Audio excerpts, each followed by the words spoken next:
This is Gordon Miller from Miller Lending and Cary. Date the rate, marry the house. A phrase often used by realtors to describe the difference between keeping your new forever home as opposed to your mortgage rate, which you'll only keep until something better comes along, kind of like speed dating. A recent study by the Wall Street Journal further supports this notion by finding the average life of a loan to be less than 4 years. Their suggestion? Find a no-fee loan, which is exactly what Miller Lending has been telling you since 1996. With no closing costs of any kind, you can simply close on today's rates and refinance each time something better comes along. So while builders promote buy-downs with over $10,000 in closing costs, or lenders advertise crazy low rates with even more, Miller Lending continues to be the leader in the no-cost mortgage. So before you throw away thousands of needless fees, pick up the phone and call your local neighborhood lender, Miller Lending and Cary, 919-447-3377, or simply apply online at millerlending.com.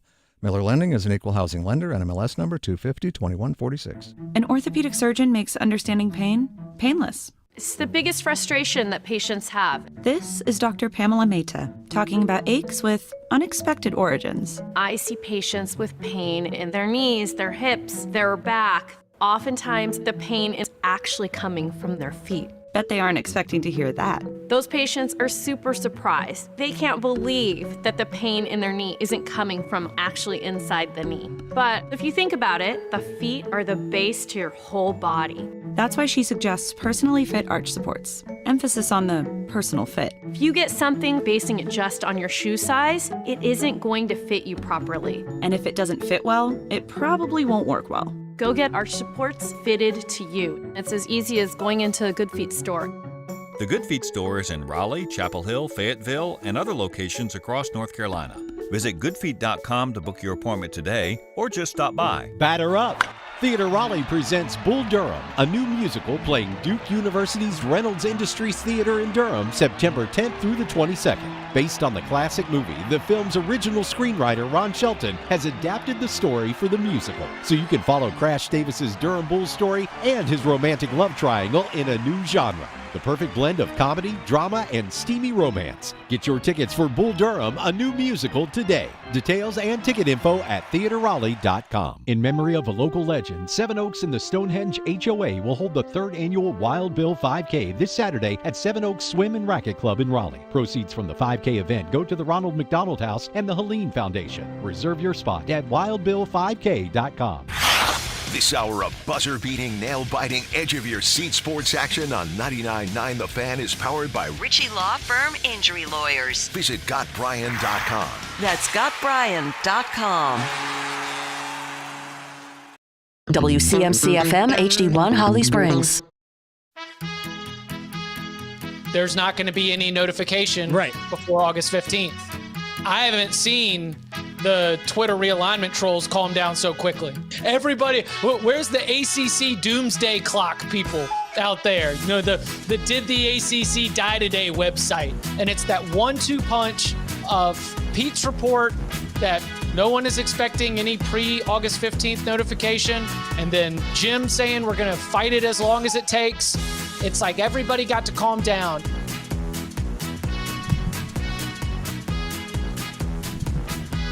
It's the Adam Gold Show. How you doing, everybody? I am Adam Gold. We're here live.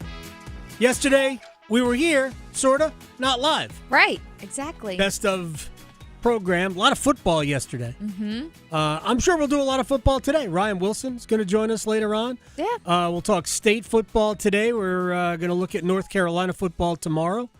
See what else. Brett Friedlander is going to join us. The ACC predicted order of finish was released yesterday with, like, sort of some surprises. Yeah. Some surprises.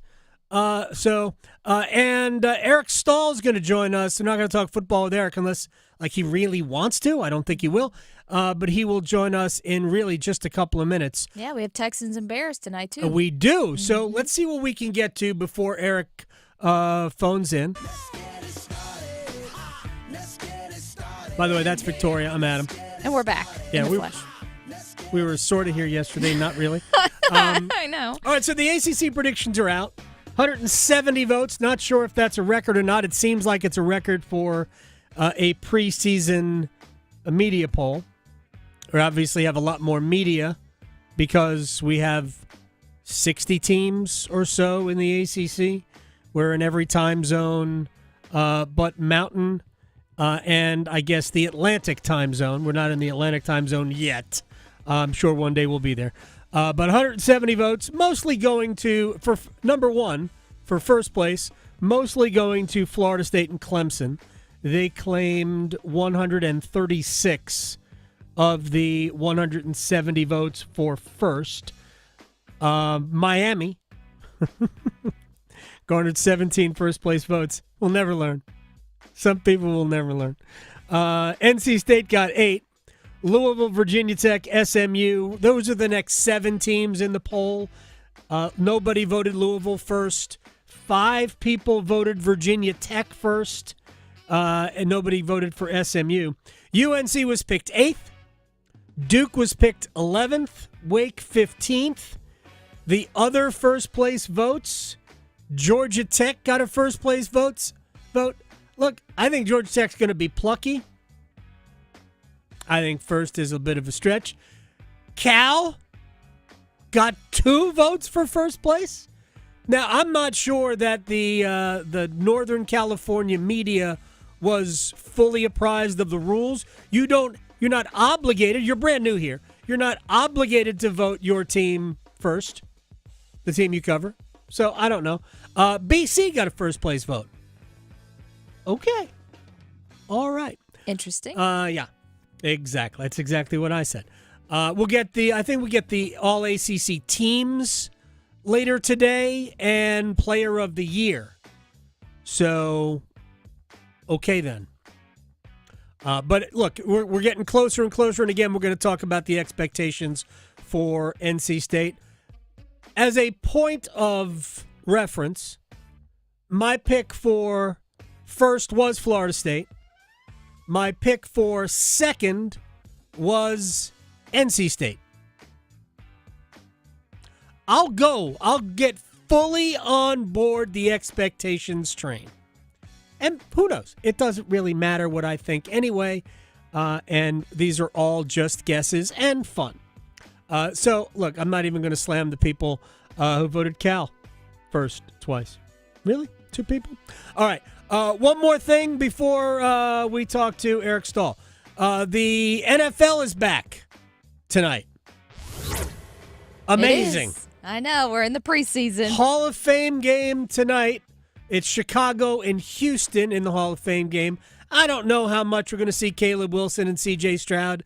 Maybe we'll see them each for a series. We might not see either of them. I really don't know. Have not followed how either team is setting up for tonight. Haven't seen the team sheet, so I don't know.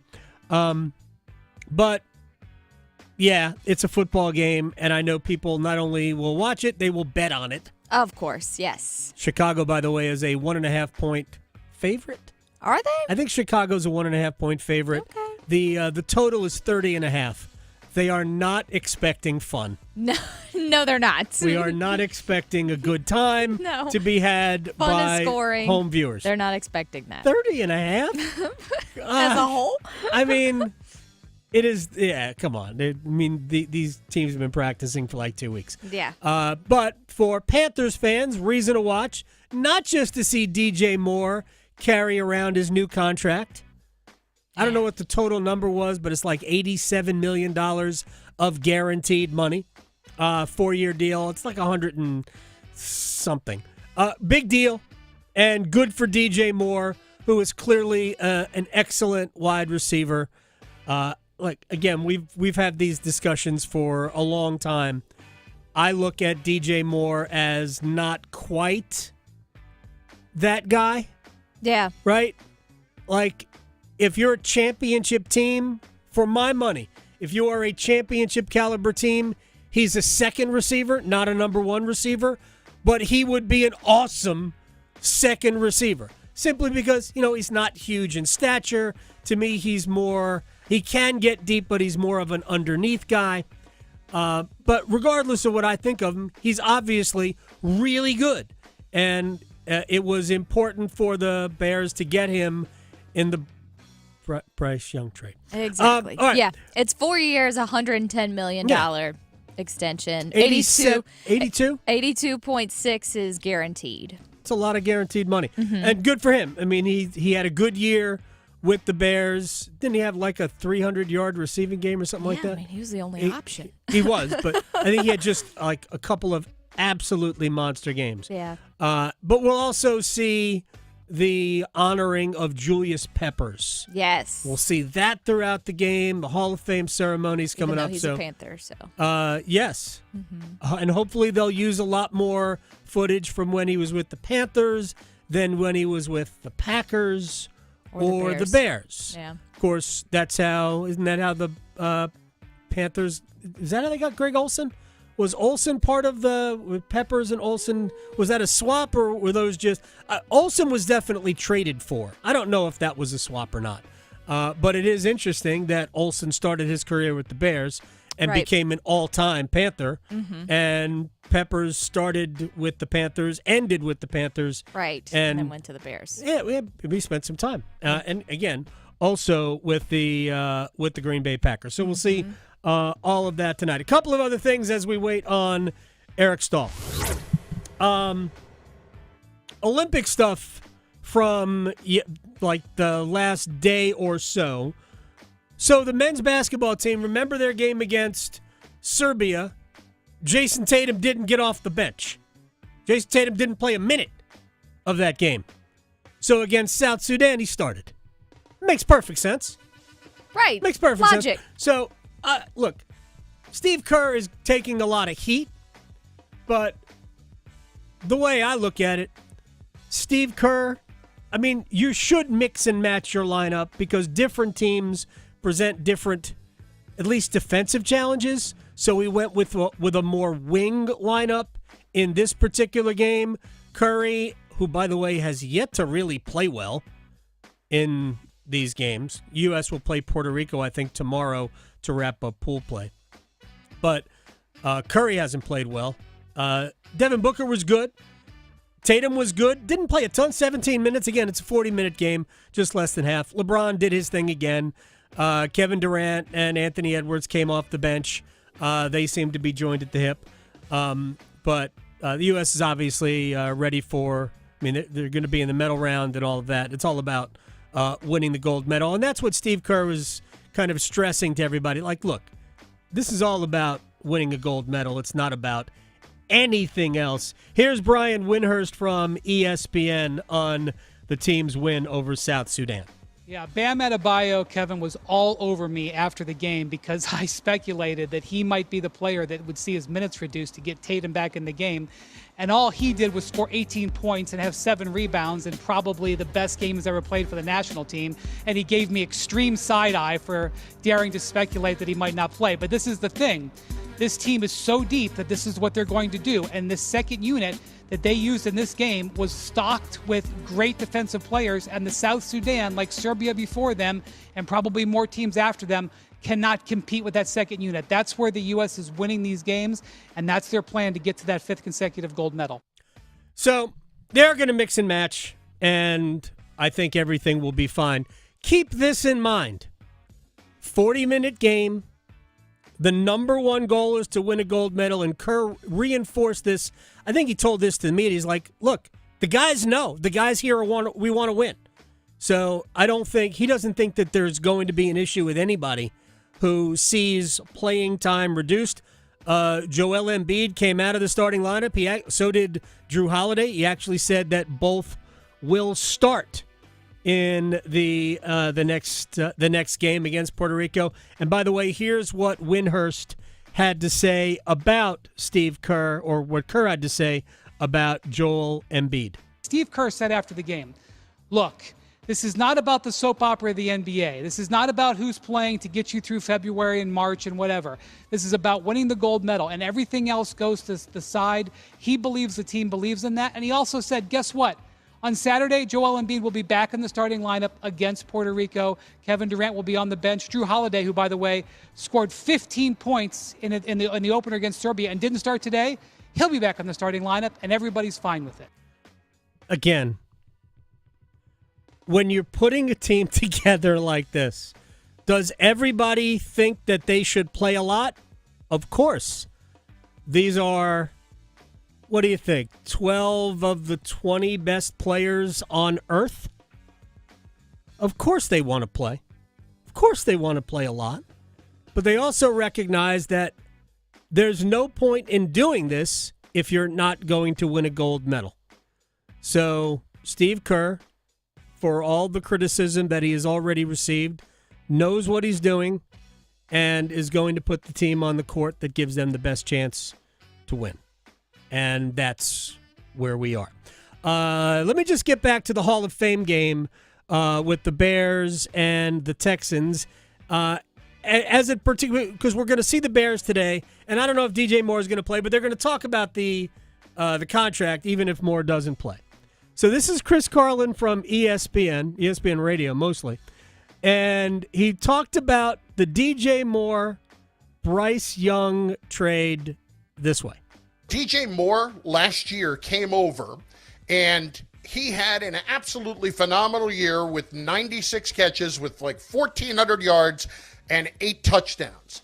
And that trade that netted the Bears DJ Moore and the number 1 overall pick just really turns out to be one of the amazing trades in NFL history. It might, by the end of it, end up being up there with Herschel Walker, with the way the Bears look like that they have fleeced Carolina. Honestly, it could. It could end up being the worst trade in NFL history. I'm not lying. I don't hate it. And here's how it doesn't. It doesn't if Bryce Young turns out to be a really good NFL quarterback. If Bryce Young isn't franchise quarterback worthy, then it's all, and Caleb Williams does, then it's a horrible trade. And yeah, would be along the lines of one of the worst trades in the history of the league. Of any league. Any league. But we are, and I agree, I understand we have to talk about it, everything in these terms, but the truth is that we won't know for probably 2 more years. We still see it all the time. We've had tons of praise heaped on C.J. Stroud. He had an amazing year. And he might be one of those guys, one of those elite. Way too early to say, but he could end up being one of those elite quarterbacks. And Bryce Young could be just a guy. To be perfectly honest, we don't know. But man, we race for all of that stuff. Race for it. All right, so a little bit more about the National Football League. I think when we last stopped talking about the NFL, again, we'll get to it with Ryan Wilson today in the 1 o'clock hour. The Dallas Cowboys have many, many questions to answer, including Dak Prescott, including CeeDee Lamb. I saw a question on TV today. Will the Cowboys sign any of their pending free agents, meaning for next year? And the answer might end up being no. But according to Marcus Spears, former Cowboy, now with ESPN, says Dak needs to stay. Guess what the most important position is in the NFL, which is never going to change. Never. Okay? He got a $55 million cap hit this year, and you could be signing CeeDee Lamb to a contract and have no idea who the quarterback is going to be. Unless you've seen something out of Trey Lance, which I haven't heard anybody in Dallas give a glowing description of what he's been doing in camp to make you feel comfortable that he can be the guy. And I get it. Like, CeeDee is the lightning rod. He the topic. We got a lot of wide receivers being signed. I don't remember or recall, while I passed this mic to Lou, when the damn quarterback ain't been the most important negotiation when he in the last year of his contract. This is the first time in history. But thanks to Dallas and their poor man's strategy at putting the football team on the field as to why their quarterback, who is in the last year of their deal, who is a top 10 guy in the league, is not the most important contract we talk about right now. Only in Dallas. Well, I see the point. I see the issue with complaining about the Dallas Cowboys not signing Dak Prescott, letting CeeDee Lamb go last. with wide receivers, and you never go last because there's always going to be somebody after that. But letting CD Lamb slot behind all of these other wide receivers and just get the money higher and higher and higher, probably not smart business on the part of the Dallas Cowboys, unless the strategy all along is to completely reset this when it's all over. Which, not going to lie, wouldn't be the worst decision Dallas has ever made. Because this just in, I don't think they're a Super Bowl team now. So by the time they are, do they still have Dak? Do they still have CD at the height? Right? They've got an offensive line to rebuild, which maybe they did already. We'll find out. But I know they've been good. They've been regular season good the last several years. They have not been playoff good the last several years. All right, a couple of more things. Then we'll break. Brett Friedlander will join us, and we will figure out where we're going to put Eric Staal coming up a little bit. The women's basketball plays today. They are going to crush Belgium. I think they tip off at like 3 o'clock. Again, men's basketball plays, I think, tomorrow against Puerto Rico, and we'll get them into the medal round, and that's what it's all about. Remember when Canada was caught flying a drone for several years? Mm-hmm. And so the women's coach ultimately got, I think, suspended for a year. The team got docked 6 points. You're in a group play in the Olympics. I think there's only 12 teams. Maybe there's 16 teams. I think maybe 16 in the Olympics. You get docked 6 points. You only have 3 matches. So they won all 3, but they only have 3 points. The whole point was by the IOC and FIFA was to keep them from medaling. Right. Canada made the medal round. Look at them go. Look at it. So Canada made the medal round with just 3 points. They will play. Who do they?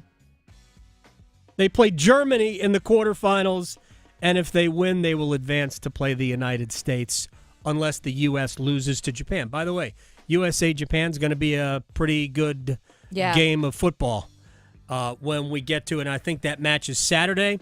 The front three of Sophia Smith, Trinity Rodman, and Mallory Swanson have 8 of the U.S. team's 9 goals. 9 goals, the record for goals scored in group play, plus 7 goal differential.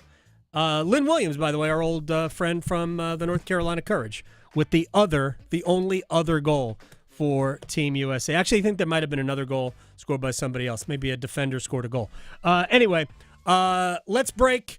Brett Friedlander is going to talk ACC sports with us on the other side. We'll also talk with Ryan Wilson of CBS and Eric Staal at some point today. Next. Going beyond the box scores. Adam Gold on the North Carolina Sports Network.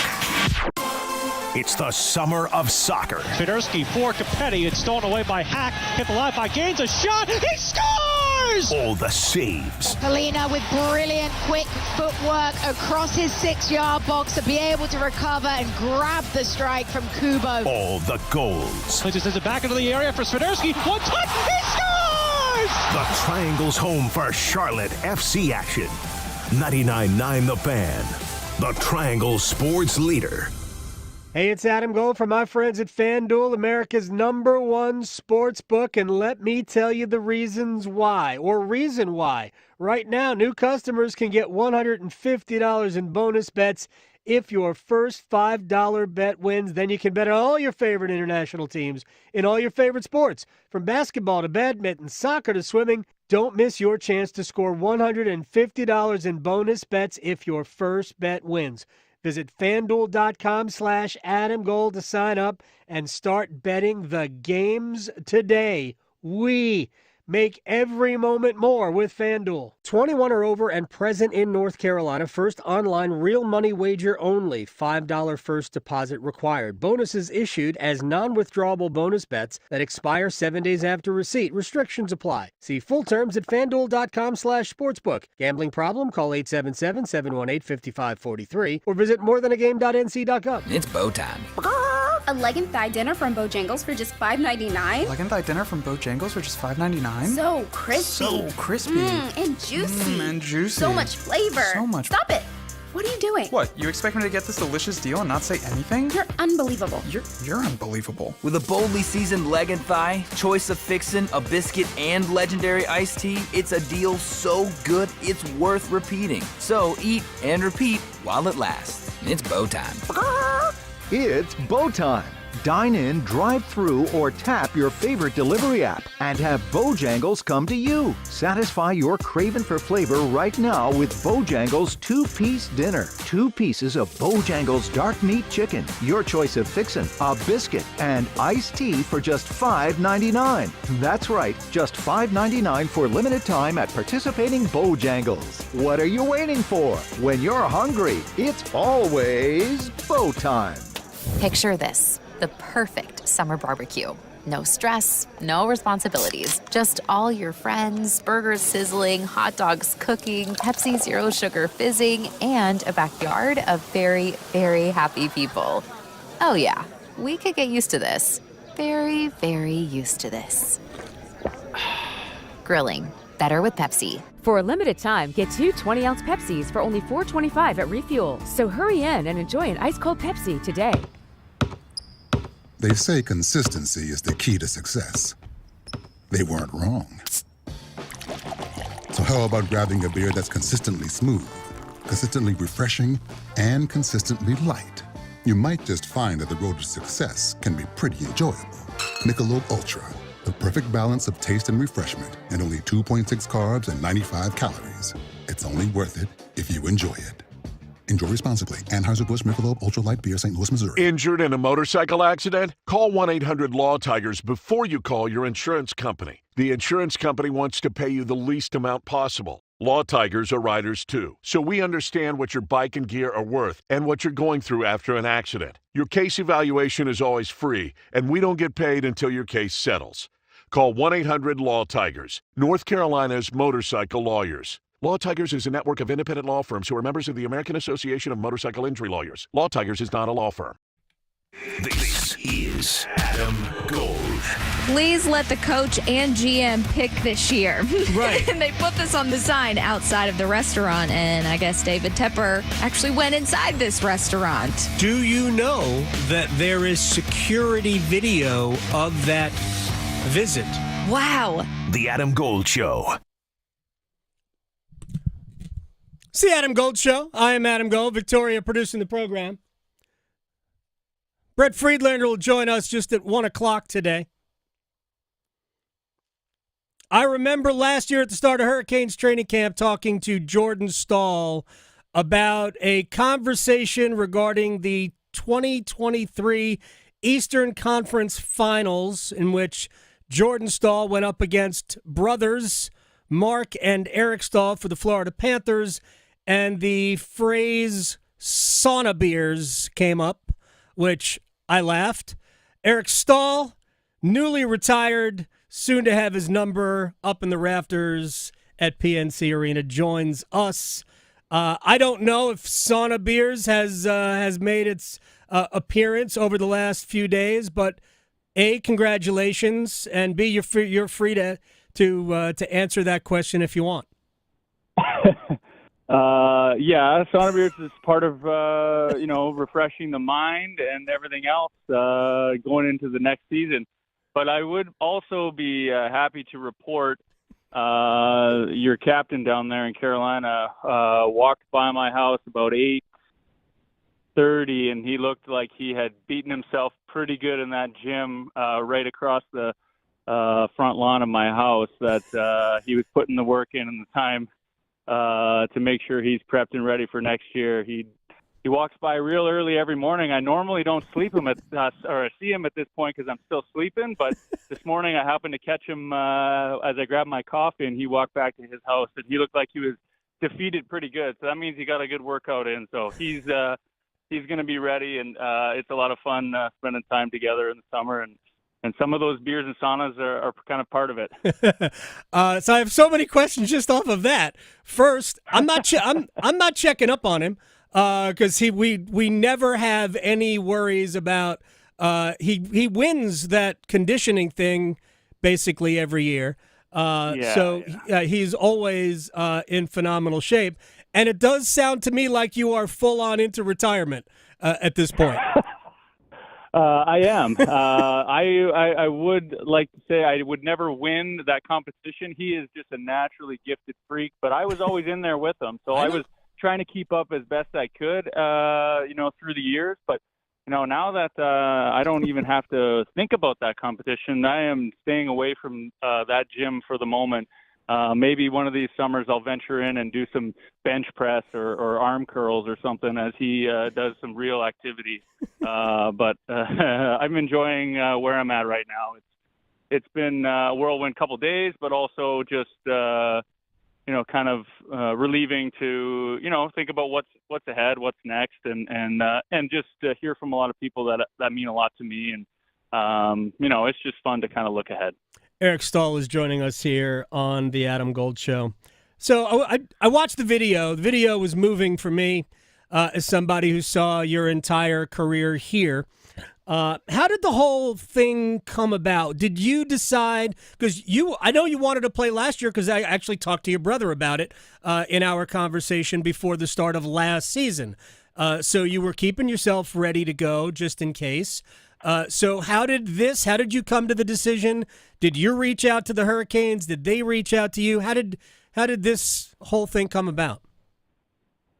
Well, I mean, to be honest, I think after playing for Florida and losing in the Stanley Cup Finals, skating off the ice, I did deep down kind of know that was probably going to be my last game in the National Hockey League. I obviously kept the door open a smidge into last season, but I wasn't prepared for what was the what is this National Hockey League season and playoffs. I think if someone would have been really interested and called, I probably would have figured it out and did a little less of the sauna and more of the gym going into last year. But I was prepared for that and kind of invested in my kids and their sports and activities. And then going into this summer, I think I wanted to just make something official. And Carolina, to be honest, it's where I feel I belong. And so I talked to my agent a little bit about it, and I think he had reached out, and there was some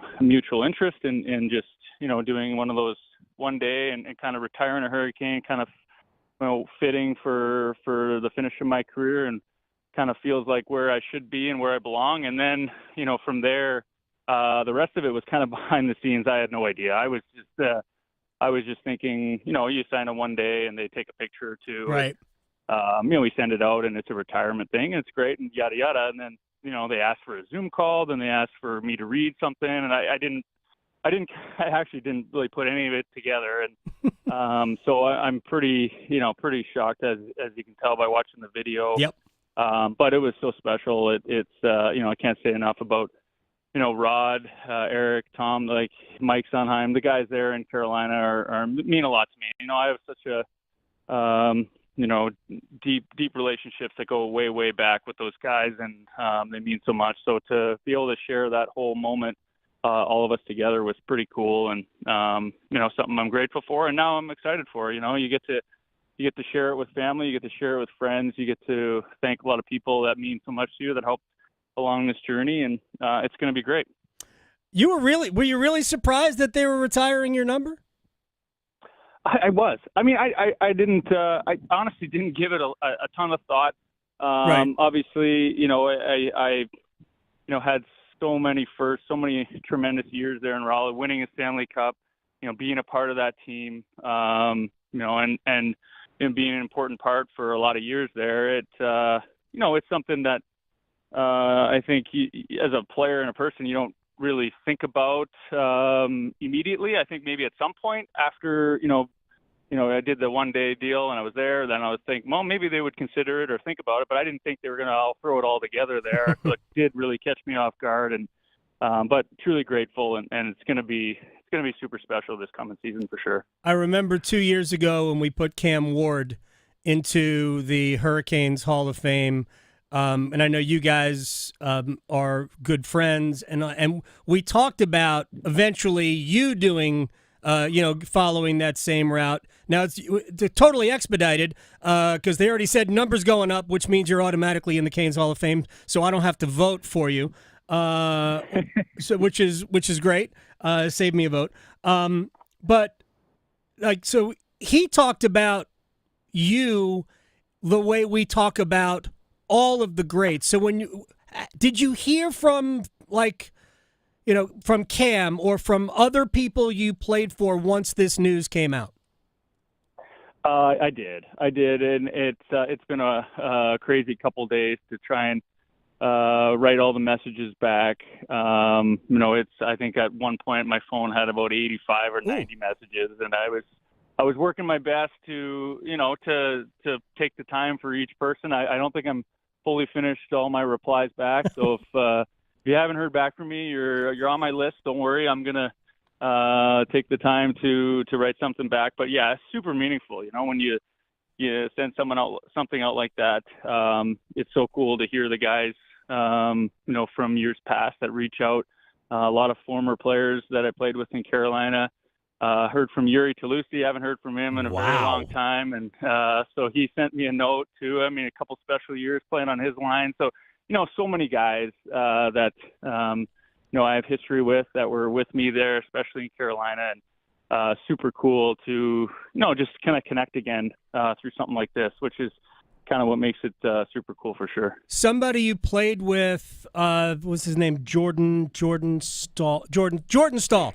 I know he ran across your front lawn. I want to talk about briefly about, or however you want to talk about it, the opportunity to play with your brother. I know you guys didn't get out of it what you really wanted, but you did play together, and I know that was a dream of both of yours. So what was it like to suit up with him? Oh, it was special. We still reminisce and talk about it now. I think situationally within the organization and team at the time that he was there and him and I together, we had a couple tougher years. I know Jordan was injured the one. I was coming off surgery in another year. So we had a lot of things that were kind of going against us. But overall, even looking back on those years together, we were building a foundation of kind of what they have now. And I know Jordan's a huge part of that. And, the reason, they're trending the way they have been the last number of years. And I'd like to think I helped alongside him when we were together there to continue to build that culture because it's so important. That's the only way you have success in pro sports, and especially in the NHL, is if you have the right culture, the right people, and Jordan is that, and it's super cool to kind of see them and where they've come now after being gone. But it was a special time in our lives together, our kids, and just enjoying. It was challenging at times, but also I think that makes each of us a better person and player as we moved on. So super cool for sure, and a memory that we're going to have a long time. Personally, and Eric Staal is joining us here. I don't want to keep it too much longer because I know there's at least a sauna, maybe another cup of coffee. Who knows what's on your agenda today? I think just from as much as I've talked to your brother and I've watched his progression as a leader and a captain progress to the point very similar to yours, by the way. And I talked about this on Tuesday when we saw the news, because I covered you from the very beginning, shy, not really interested. It was difficult maybe at times to represent the team from your perspective as captain, but how you grew into such a tremendous captain and spokesperson for the team. And your brother has taken the exact same track. Do you think it was harder on Jordan when you left, or was it harder on you? You know what? I think it was probably mutually the same. I had obviously been there from the start of my career and had invested so much and obviously achieved the ultimate goal and had so many firsts and such a history that, leaving was difficult. But also, having Jordan come and us spend the time together and really him and I grow together, and then for him to see me leave, I think it was difficult for him as well because he didn't know what was ahead for the franchise and for the group there. And I think now, we can look back on it and say, hey, it's, probably, obviously the way it was supposed to go and a blessing because, he got to step into more of that leadership role and really take charge of the dressing room and the culture and the way things are done there. And it's, obviously worked out great. They haven't been able to, achieve the ultimate goal, but they are definitely trending and in the contention every single year now. And that's what you want. And that's what you hope as a player. It was a fun couple of years together, but also, everything I feel like worked out the way it's supposed to. And, me leaving was a different opportunity and one of those things that happens in sports. And I'm just fortunate and, happy that, I could come back and sign that day deal and retire at Kane because it just feels like it's where I should be. All right, I just want to ask you about 2 goals, and then I'll let you go. I need to know, how did the Game 2 tying goal with 3 seconds left against the Devils in the second round of the 2006 playoffs, how did that even happen? How was that even possible? The faceoff was like 11 seconds were left. How did that happen? Yeah, no, I think one of those plays and one of those goals when you look back and you ultimately win a championship. It's those plays and those moments that accumulated with probably maybe 5 or 6 others that it's fate. It was for us to get it done and most of the time that. Pretty much all the time, there's zero chance of that ever resulting into a tying game. But, we were a resilient group. We came back in so many games that whole season, so we never, ever felt like we were out. We had such a talented team, so many great players. And, when you have that, anything can happen. And that was one of those games where, the miraculous thing happened and was able to get in front of the net. Willie made a great play and get it in, and then obviously secret weapon finishing it off for us. And, it's a cool memory to look back on for sure. But I think it's just one of those things when you have such a talented team and group, and you always believe you can do it. Like we did that whole year. Plays like that happen, and pretty cool to remember for sure. The Devils' go-ahead goal that game, I think, was Scott Gomez on a deflection from well out. Great deflection, and I just went, oh, man, series is going to be 1-1. Me, no faith. Chuck Hayton used to talk about the hockey gods. That was certainly that. And then no team and maybe no player had more success against Martin Brodeur than you did, Eric Staal. The shock at the Rock, that goal, just an absolute snipe down the right side. What do you remember about that? Yeah, I mean that was a super cool goal. That's one I'll remember for sure a long time. It was a hard-fought series. I mean, we had a fun group of guys. We had a good team that we were competitive. We got real strong second half of the season, and going into that first round, we knew it was going to be difficult. And we were, I think Mo and Ronnie did a great job of keeping everyone, level-headed through the ups and downs of that series. And then even in Game 7, it's one of those things where you just stay in the moment and you just keep playing the game. You keep playing the game, and you just know that if you do that, you're going to get your opportunity. And obviously, UC tying it up late. And then I just remember going out on the ice for that last shift and saying to Rosie, let's just finish it now. And then, obviously Rosie made a good pass to me off the wall, and I got some space, which I didn't have a lot of in that series because the Devils are pretty tight checking, and was able to get a real good shot off and catch him there. But it was definitely shocking, not only for me, for us, but a lot of the fans watching, and pretty cool moment and a memory that I'll keep for a long time. Eric Staal, the number's going to go up, number 12. Hasn't been worn, won't be worn. We look forward to that. Then we look forward to down the road, if your brother ever retires, 11 going up. And then we should put your mom and dad up there too, since why not? You guys are they're responsible for two of the best players in franchise history. Thank you so much for the time. Enjoy the rest of your summer, and we'll see you when you come down here for that ceremony, whenever that is. Yeah, sounds good. Adam, it's great talking to you again, and I look forward to catching up more, this coming season, especially around that time. And hope all is well with you. Enjoy the rest of your summer, and appreciate the positivity and the mojo for the Canes. Let's hope they have a great season coming up. Yeah, I agree with all of that. Thank you so much, man. I'll talk to you soon. All right, take care. You Bye-bye. got it. Eric Staal here on the Adam Gold Show. So many amazing memories. Like, there were a lot of other goals. We could have talked about the game-winning goal in Game 3 against Montreal after the captain, what's his name, scored to tie it up when it was 1-0 Montreal, middle of the third period, when Rod Brindamore ties it off the stick of Sheldon Soray, or beats Sheldon Soray down the ice. It was Eric Staal that won it in overtime. But the game-winning goal, or the tying goal to force overtime against New Jersey in the second game of that series, the second round against the Devils. But, man, that game, the shock at the Rock, they're down. They're going to lose to the Devils. I mean, wouldn't have been a crime to lose to the Devils. Hurricanes got hot in the second half of the season.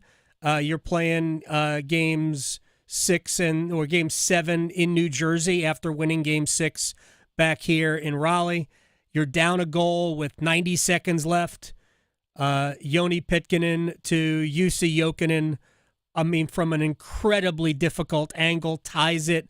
And then maybe New Jersey still kind of feeling the effects of seeing a win become a tie and thinking about overtime. But, man, no team got in Martin Brodeur's kitchen quite like the Carolina Hurricanes. All right, we thank Eric Staal for his time. Brett Friedlander will join us at the top of the hour. We will have one-timers next. Serving it up hot and fresh every day. Adam Gold on the North Carolina Sports Network. Everyone goes through tough times, and everyone can get through them, as long as they don't have to do it alone. Dial 988 if you need someone to talk to. Get what you need to get to a better place. Together, we'll find the care that works best for you. We're here 24/7. Call, text, or chat 988. 988. Let's get through it together. Brought to you by the North Carolina Department of Health and Human Services. Some call it overplanning. At Alternative Power, we call it foresight. Be prepared for the next power outage with a Generac home standby generator. After sensing a power outage, a Generac generator automatically restores your home's power, whether you're home or away. Generac, it's not just a generator, it's a power move. Act now for a free 10-year warranty on a Generac home standby generator. Terms and conditions apply. See more at alternativepower.com. Alternative Power, North Carolina's Generac experts. The North Carolina News Network and the North Carolina Healthcare Association invite you to listen to our latest podcast. Hospitals play a key role in emergency readiness alongside first responders who protect us from any scenario. During this month's conversation on the state of healthcare, we take an in-depth look at the role that First Health Moore Regional Hospital played at the U.S. Open in Pinehurst. We'll talk with Moore Regional President Jonathan Davis, who says, we start our day with an 8:30 safety huddle. We call it looking back, looking forward in our day, to kind of highlight and bring forward any concerns or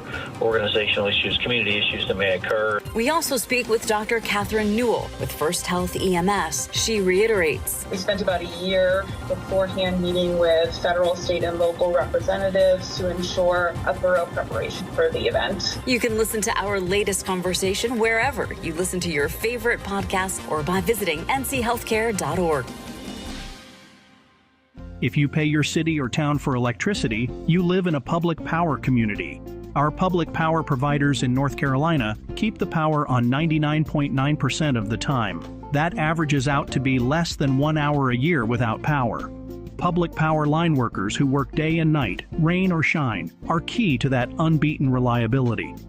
Better reliability, fewer outages, faster restoration. That's the value of public power. Learn more at electricities.com.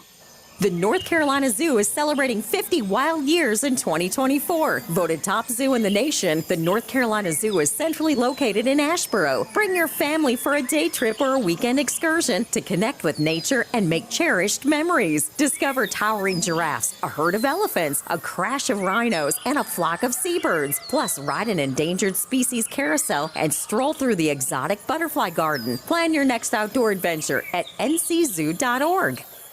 At North Carolina Farm Bureau Insurance, we believe that getting to know you is the best way to protect what you love most. We have friendly agents in every county to help you prepare for the unexpected. And when life doesn't go as planned, our award-winning claims team will be with you every step of the way. Find a local agent today at ncfbins.com.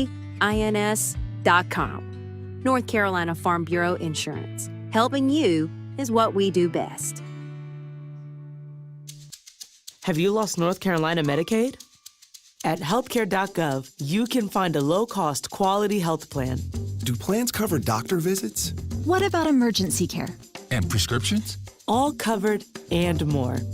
Plus, with the new law, 4 out of 5 customers can find a plan for $10 or less per month with financial help. Healthcare.gov is here for you. Enroll today for coverage starting the 1st of next month. Paid for by the U.S. Department of Health and Human Services. This is Adam Gold. While I'm watching Colombia-Uruguay, not only the end of that match, but the fight in the stands after it. Yeah. Whoa. Heard it got spicy. That was the most excited fans we have seen in 5 years at Bank of America Stadium. Man, look at all the happy people at Bank of America. Just took the other kind of football. Yeah, there you go. More of that. The Adam Gold Show. It's the Adam Gold Show. I'm Adam Gold, Victoria, producing the program.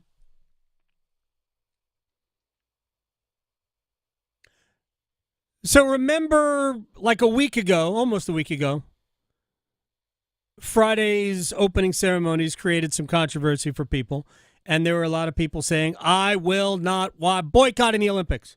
Not watching because of the opening ceremonies. Not going to get into the opening ceremonies. If you felt that way, that's fine. I respect that.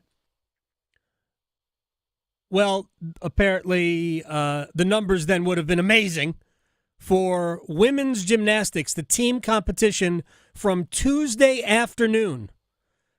Yes, it was shown in prime time, but it was packaged. Remember, it's a 6-hour difference between here and Paris. Paris is 6 hours ahead. So prime time, 8 o'clock, starting at 8 o'clock, would be 2 in the morning in Paris. They ain't doing anything at 2 in the morning. Nothing happens in Paris after 2 in the morning. I don't know. But it was shown live in the afternoon. Almost 13 million people Tuesday afternoon watched the women's gymnastics team competition. Almost 13 million. Not a game of the NBA Finals drew more than that. Wow. It's a bunch. They love Simone Biles and company. And by the way, they were trying to come up with a nickname. Simone said Golden Girls. I like the one that they talked about. They joked about. F around and find out. Yeah. I didn't catch that. I like that much better. Right, yeah. I like that much better. Yeah. And I think we should give that to the U.S. women's national soccer team. Find the line. For right now. All right, time for one-timers.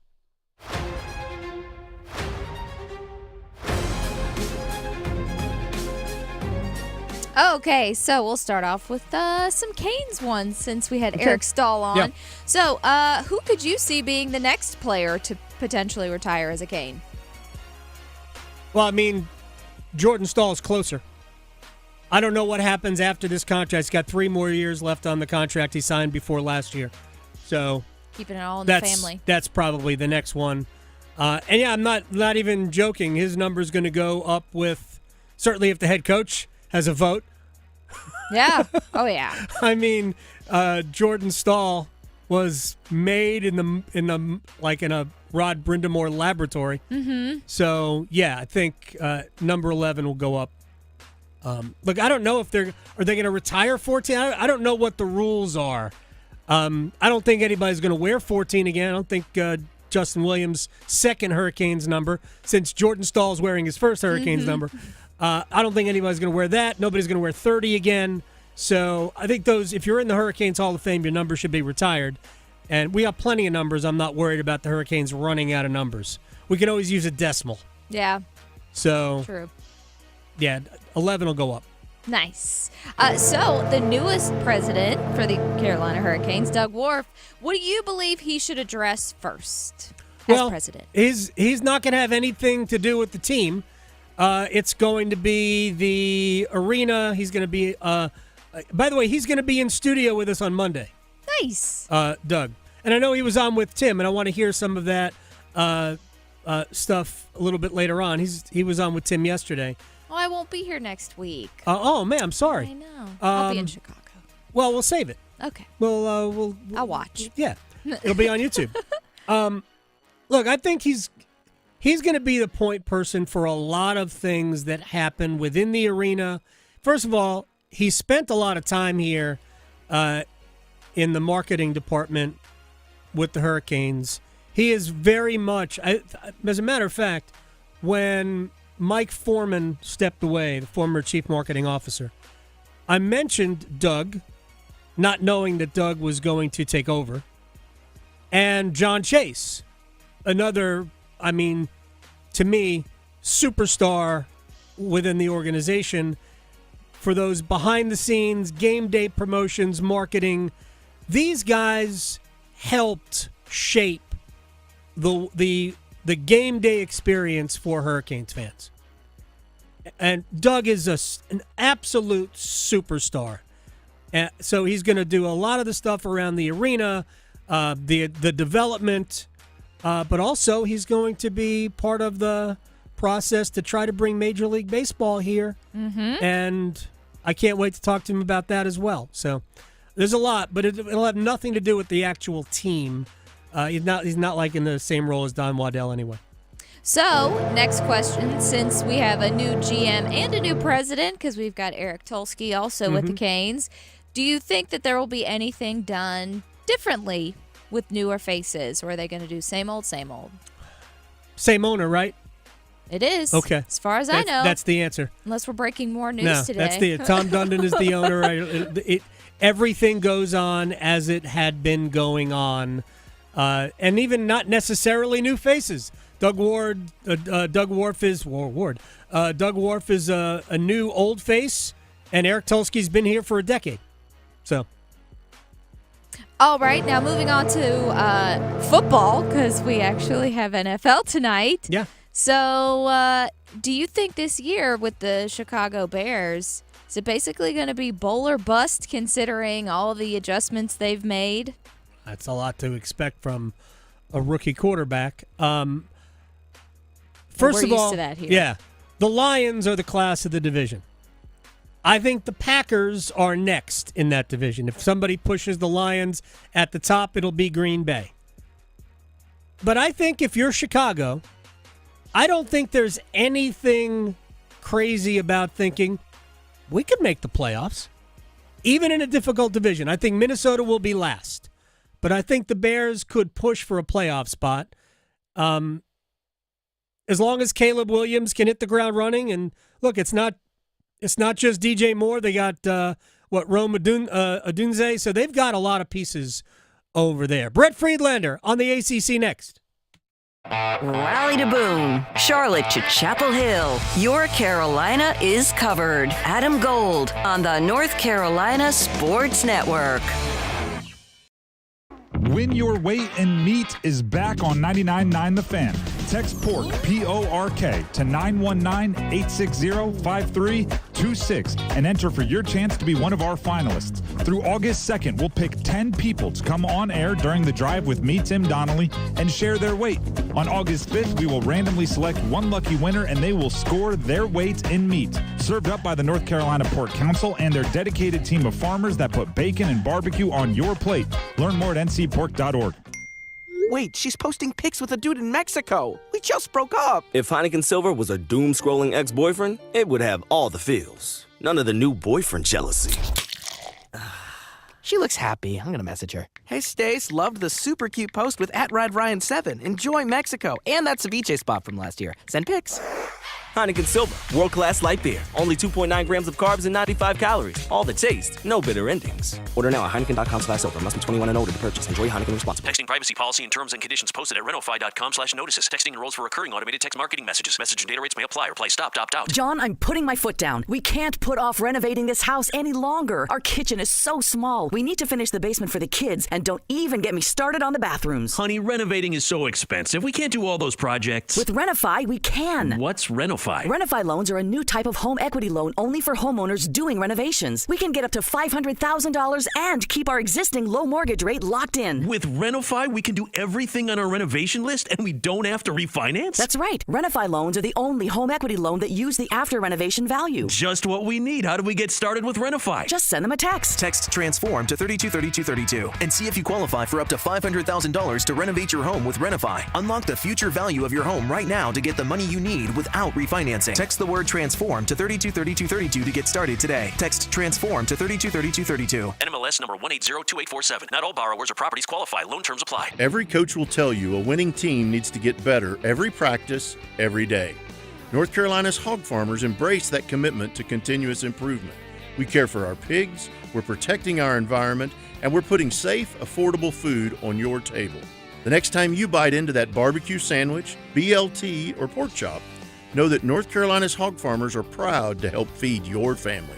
This message paid for by the North Carolina Pork Council and Pork Checkoff. Follow us on social media at NC Pork. Hey North Carolina, I'm Olympic gold medalist Rowdy Gaines. Did you know that the world's second largest global Olympic multi-sport event will be here in 2029? It is not too early to learn more about or even get involved in the World University Games. Lanny went to college and racked up huge debt. A little bit over $100,000. For a degree he couldn't use? Now what? I had a friend that went to my computer career and they talked to me about it. He was done in just months. I did do it online. They even helped him get hired immediately after graduation. One of the things I love about IT is that you can work from anywhere you want. You could become an IT pro in just months with zero experience at My Computer Career. It worked for me and I know it can work for you. It's not rocket science. It's mycomputercareer.edu. Prescriptions require an online consultation with a healthcare provider who will determine if appropriate. Restrictions apply. See website for details and important safety information. Subscription required. Price varies based on product and subscription plan. Hey guys, did you know there's a generic form of Viagra that works just the same, but is 95% cheaper? And you can get it online? Go to hims.com/joy. Through HIMS, you'll get a free medical consultation, discreet shipping if prescribed, and the process is 100% online. To start your free online visit, go to hims.com/joy.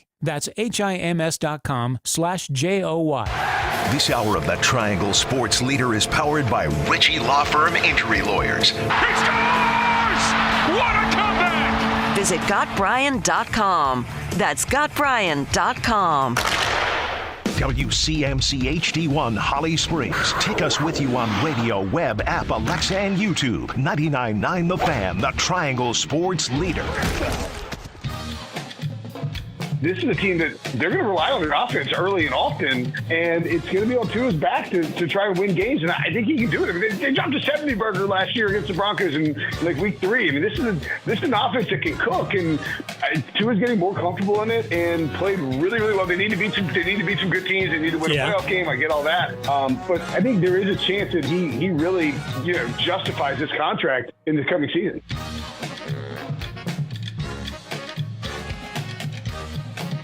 It's the Adam Gold Show. I am Adam Gold. Victoria producing the program. In about 20 minutes. I don't even know what I'm doing. Ryan Wilson of CBSSports.com. We'll talk a little NFL. The Hall of Fame game is tonight. Julius Peppers goes in as a Panther. I don't know how it's going to work. He'll be going in as a Panther. He's a Panther before he's anybody else. He was also one of the best basketball players I ever saw at UNC, and they've had some pretty good basketball players since I came to town in 1998. What a unicorn. Unbelievable. I mean, literally could have been an NBA player. Yeah. He was that good. I know somebody who watched him play basketball in the ACC. Brett Friedlander, ACC columnist, SaturdayRoad.com. Before we get into the predicted order of standings, thoughts on Julius Peppers, the football player and the basketball player? Well, it's really interesting because if you remember right, Peppers wasn't the only really good football player that was on that UNC basketball team because Ronald Curry was as well. I have never seen anybody dunk the ball as viciously as Julius Peppers. He really could have played in the NBA. It's kind of sort of like Dave Winfield, if you remember. He got drafted in 3 different sports. So I think that Peppers might be the embodiment of his generation's Dave Winfield, right? Well, he was I remember the first time I saw. By the way, good pull at the University of Minnesota. Dave Winfield was drafted in football, basketball, and baseball. We know that he chose the correct sport there, baseball. Just like Bo Jackson chose the correct sport. Brett Friedlander, ACC columnist, SaturdayRoad.com. I remember the first time I saw Peppers as a football player. I either picked up a fumble or picked off a pass in the flat and ran it back for a touchdown. And I thought, why is that tight end playing or wide receiver playing defensive end? I've never seen anything like that. I got a better one for you. I remember seeing him when he was in high school and he was a running back, and he would just. It was like a bulldozer tanking over everybody. You remember the I can't even remember her name, Alona, or whatever her name is on the U.S. women's rugby team. Well, he was that times another extra 200 pounds, I think. Gosh. By the way, you reference Alona Marr. She was an incredible athlete to watch at these Olympics.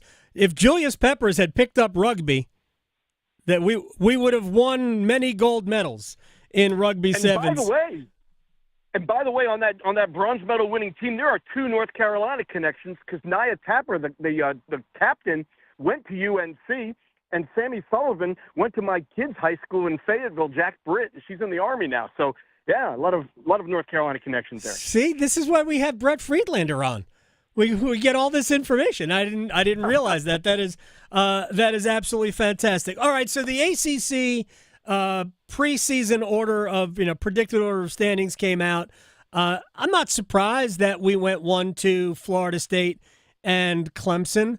I am surprised that Cal got 2 votes, but whatever. We had 170 people vote in this, and I'm sure there were people in Charlotte that didn't vote. We had a lot of media coming there because we have 46 teams now in the league. What did anything stand out as odd to you?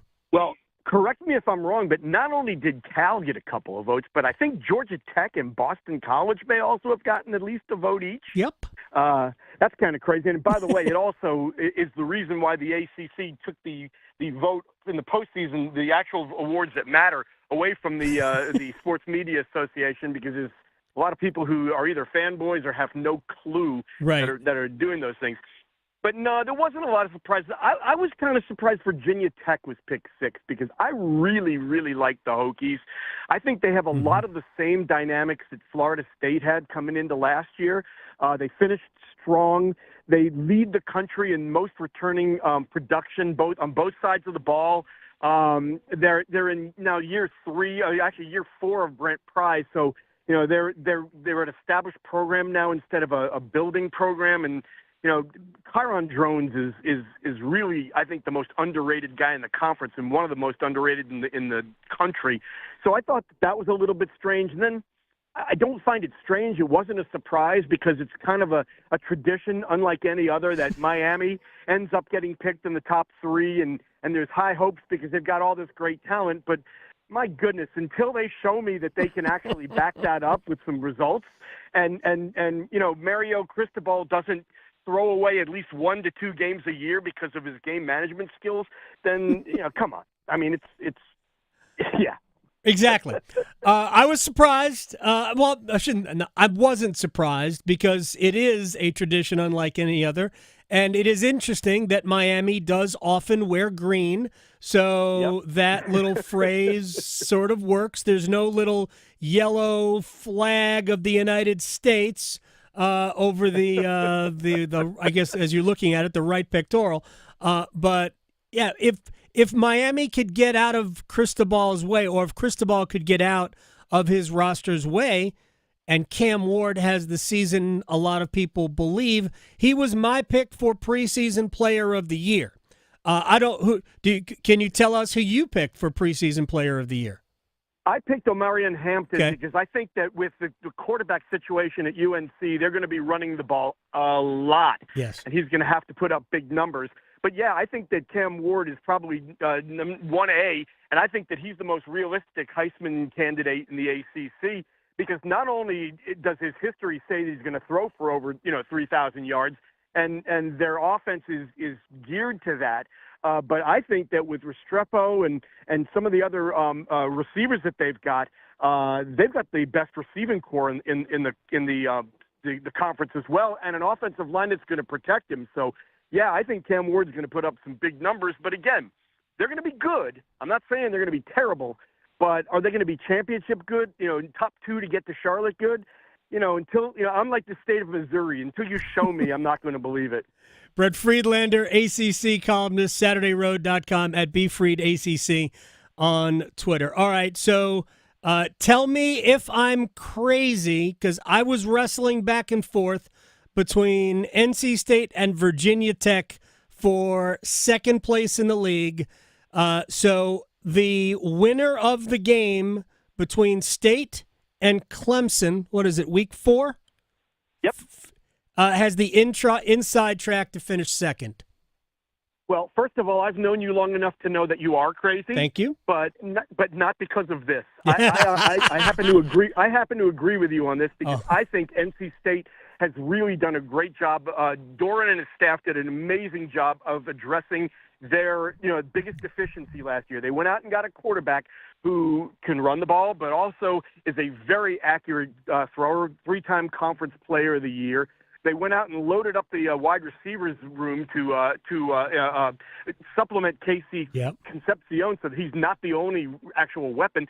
And then they went out and got running backs. So now with Jordan Waters and Hollywood Smothers, they should have a running game. So, you throw that in with a Tony Gibson defense, and I think that's a championship quality team. And with the hashtag NC State stuff now dead and buried, yes, it's time. I mean, if the basketball team can win a championship after 37 years, it's been even longer for the football team. I think 1979. Yep.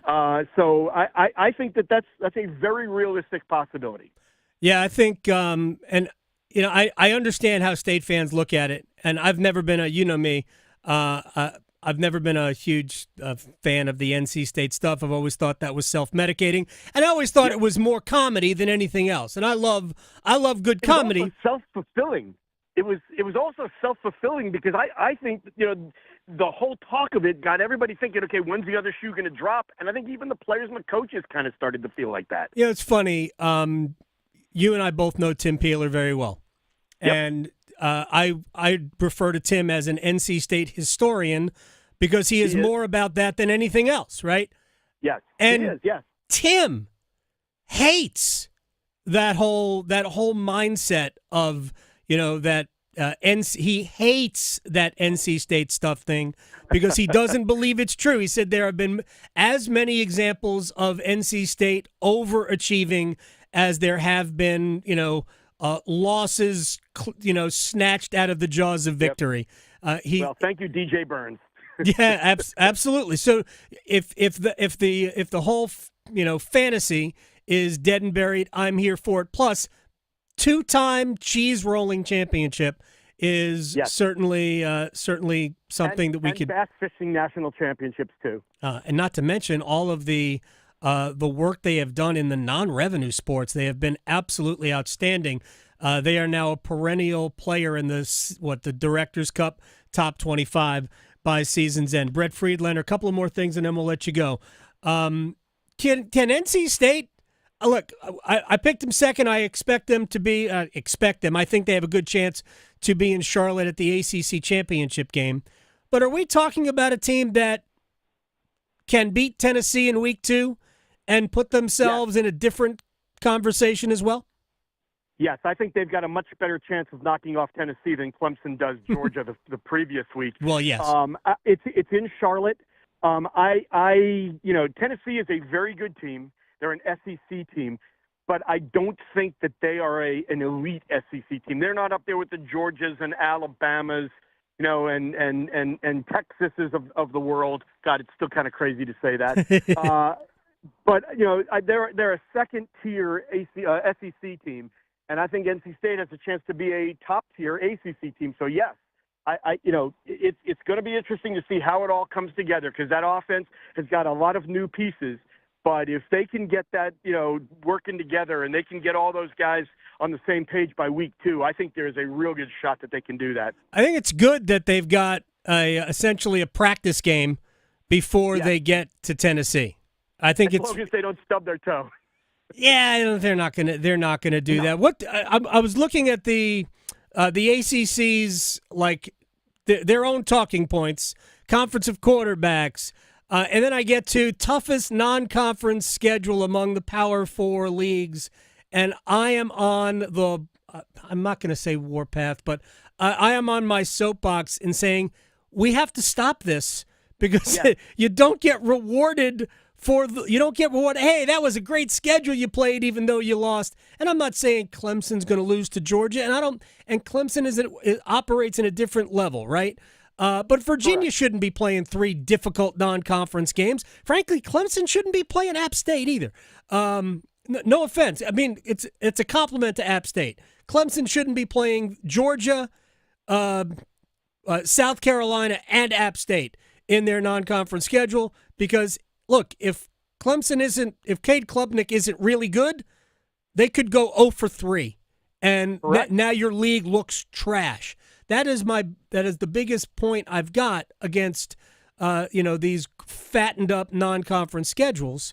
But it does point out that Miami, Florida, might be one of the biggest games of the year.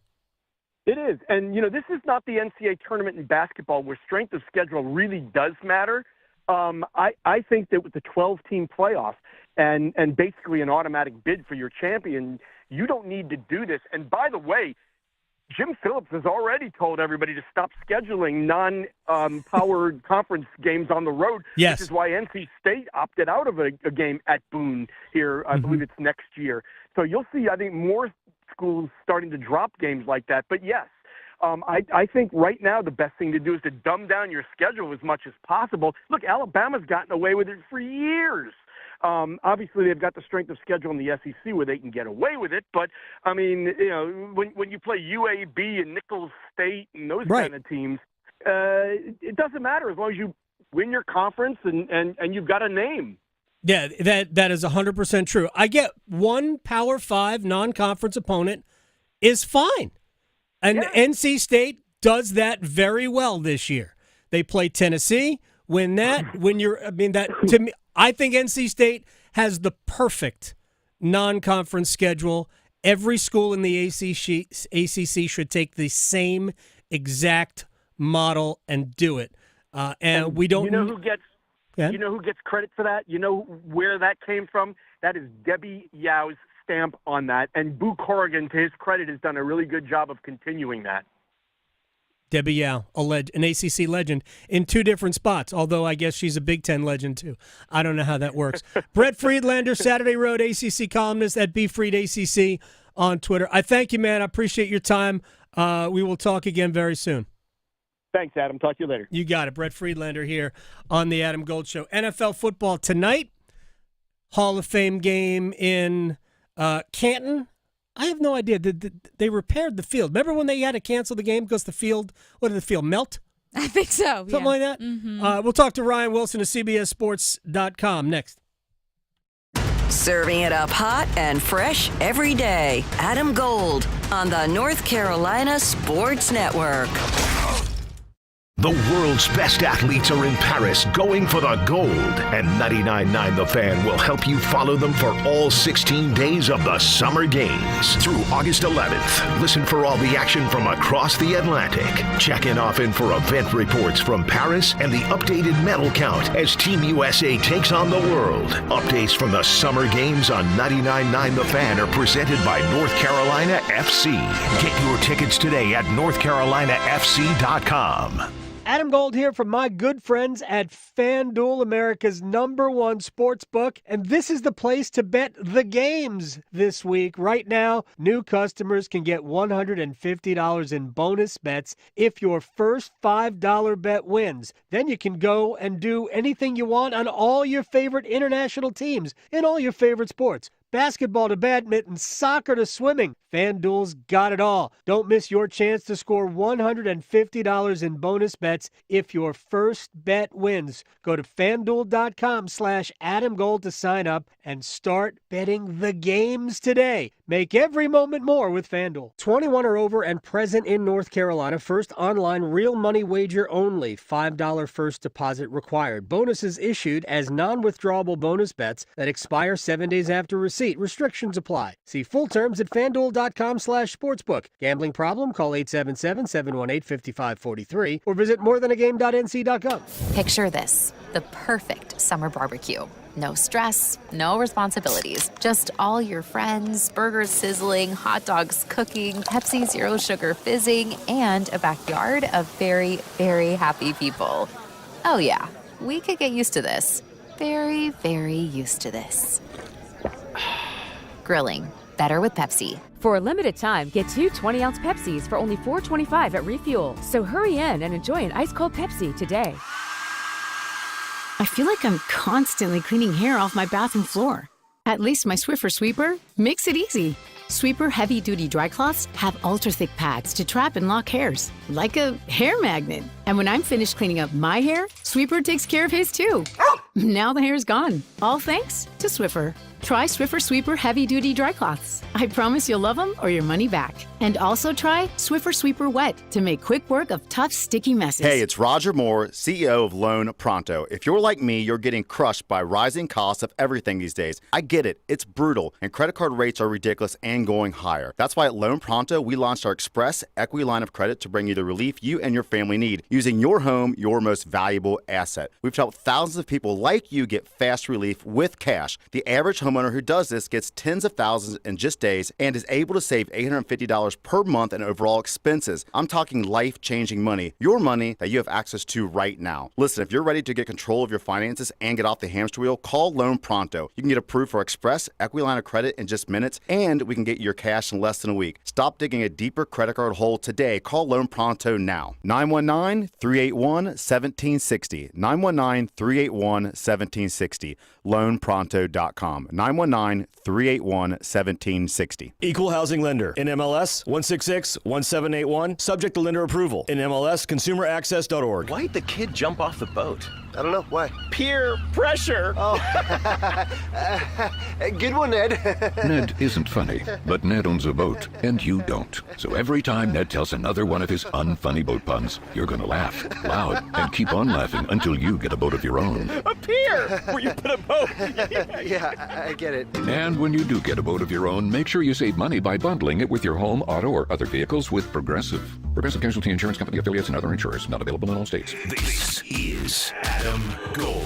While I'm watching Colombia, Uruguay, not only the end of that match, but the fight in the stands after it. Yeah. Whoa. Heard it got spicy. That was the most excited fans we have seen in 5 years at Bank of America Stadium. Man, look at all the happy people at Bank of America. Just took the other kind of football. Yeah, there you go. More of that. The Adam Gold Show.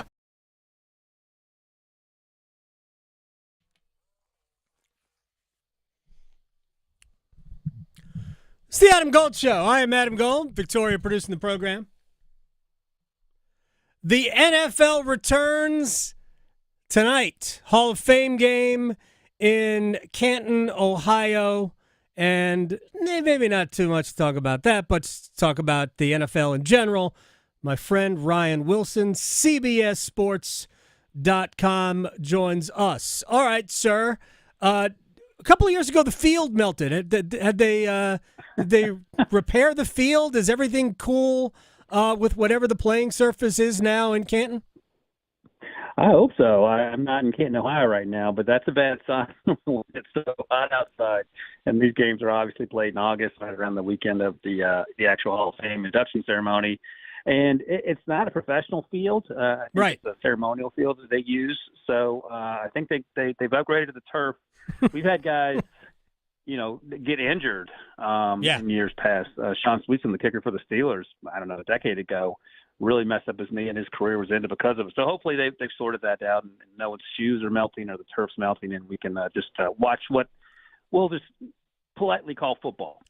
Okay, yes, it's the uniforms of the Bears and the uniforms of the Texans will be on display. What are the expectations that we see Caleb Williams, C.J. Stroud for at least a series?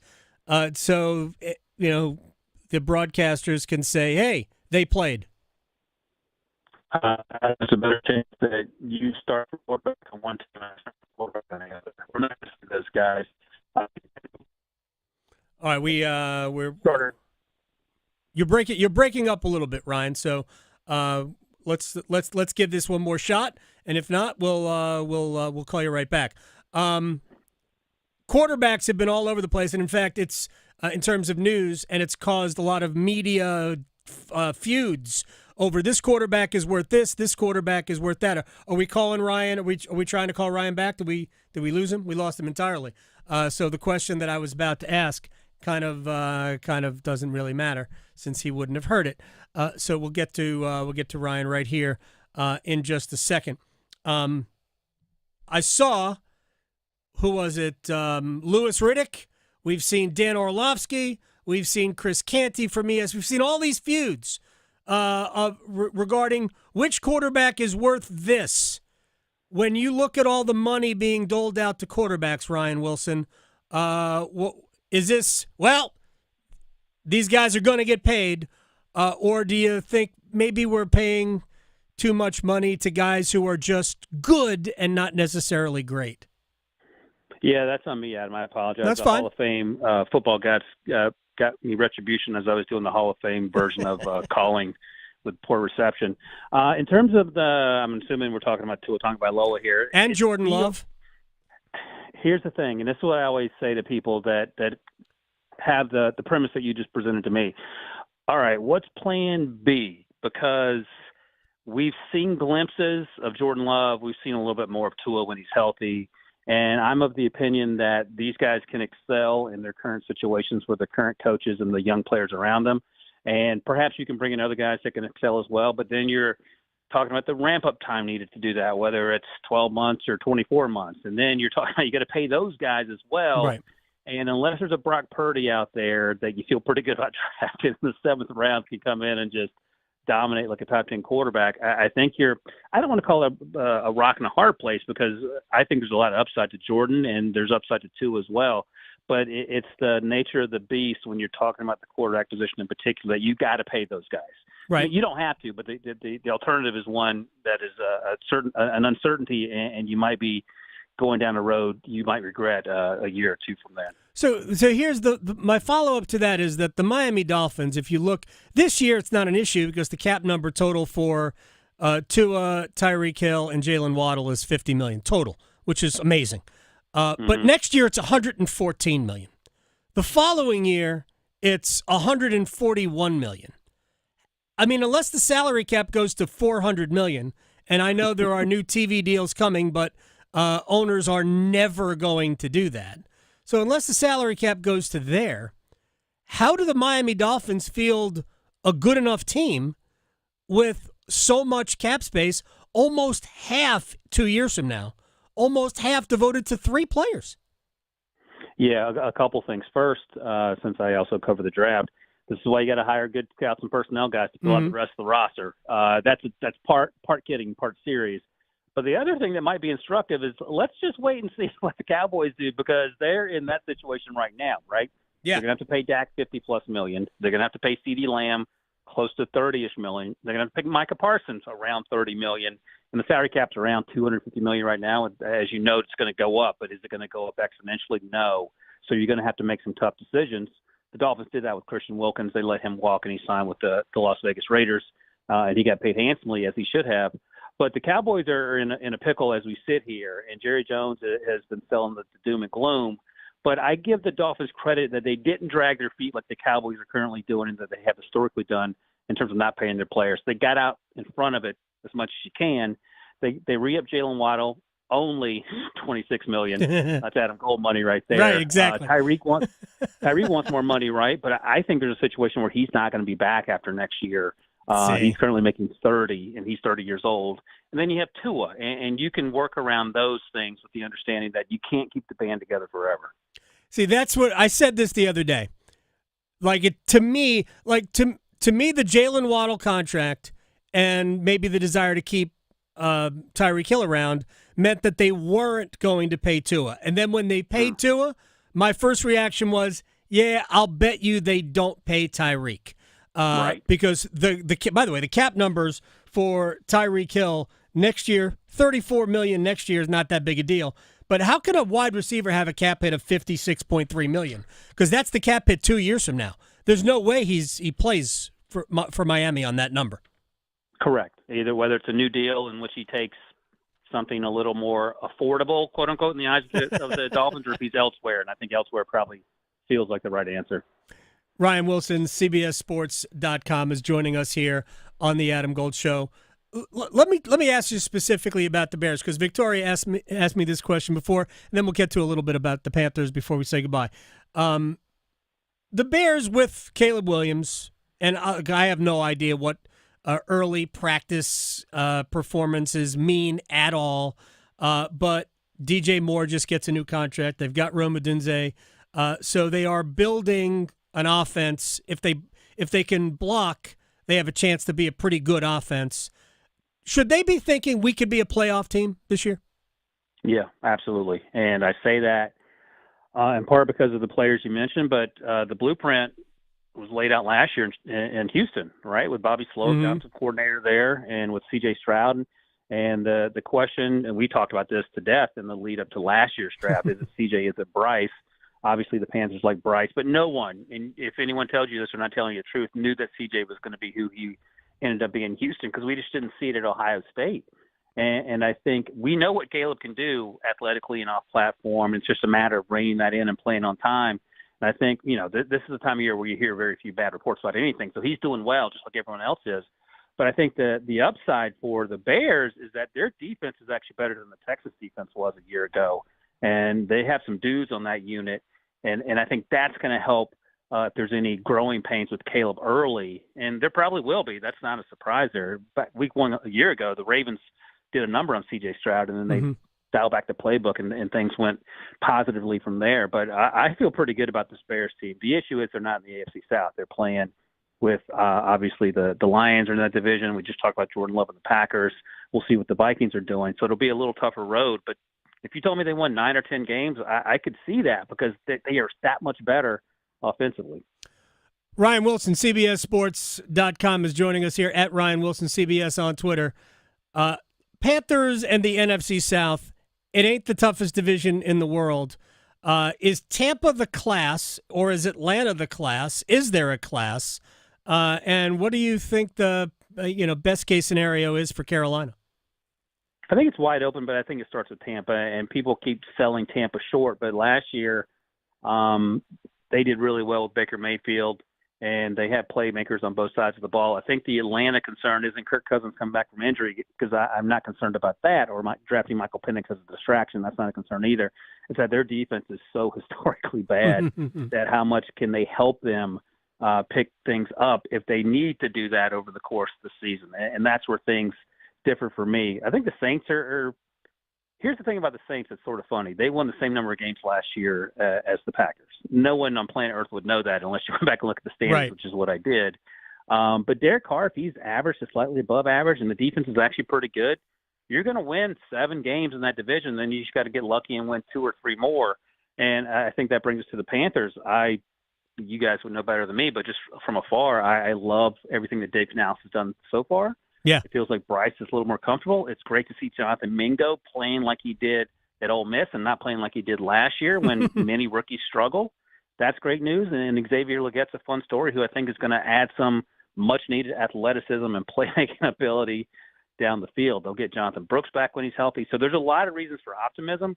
I'm a little concerned. I'm actually more concerned about the defense and the offensive line, and that might be a telling talking point when we're talking about the Panthers.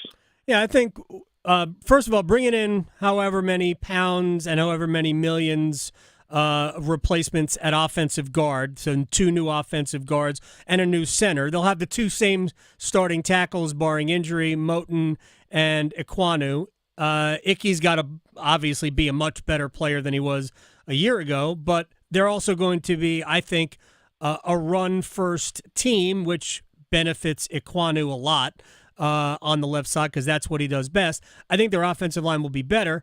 The news that Jonathan Mingo is a different player from last year, that is awesome because last year I was like, why did they draft him second, in the second round?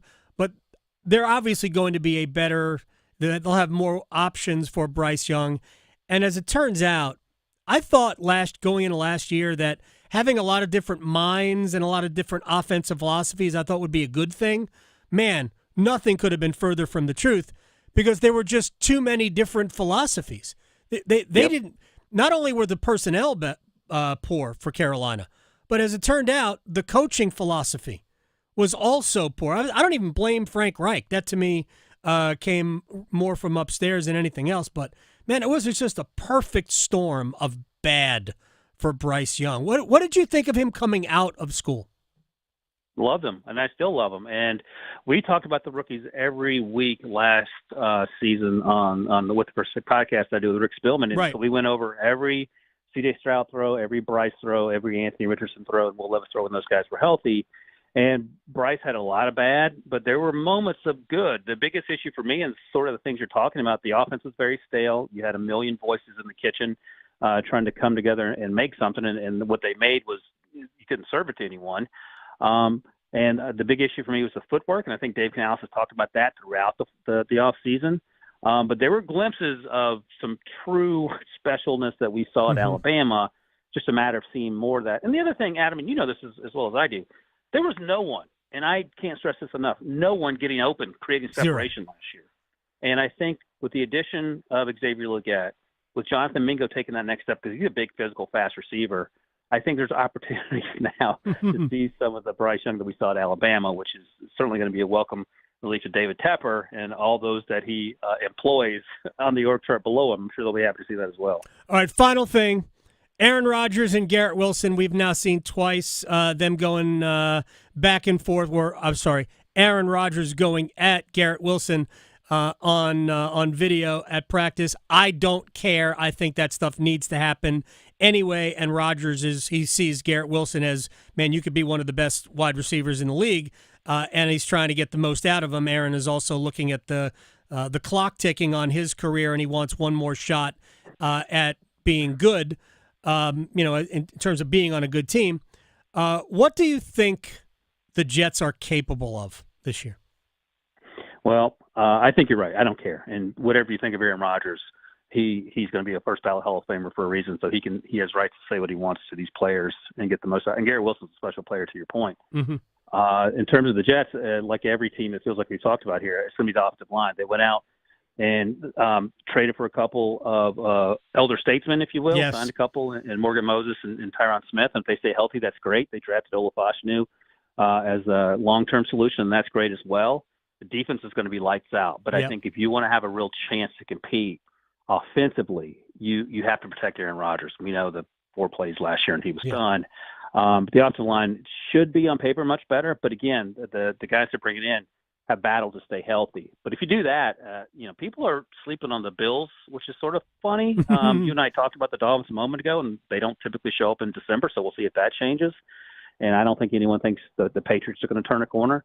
So it's wide open. If the Bills do take a step back, and I'm not sure that's going to happen, but if the Jets can get to 10 wins, you're right in the middle of it, and you have certainly, if not a chance to win the division, certainly a chance to make the playoffs. And Aaron Rodgers is still Aaron Rodgers, and there's a long history of older quarterbacks Peyton Manning, Tom Brady, even Carson Palmer coming off quote unquote serious injuries and having really good seasons. So I don't know if this is going to be Aaron Rodgers' swan song if he doesn't want it to be.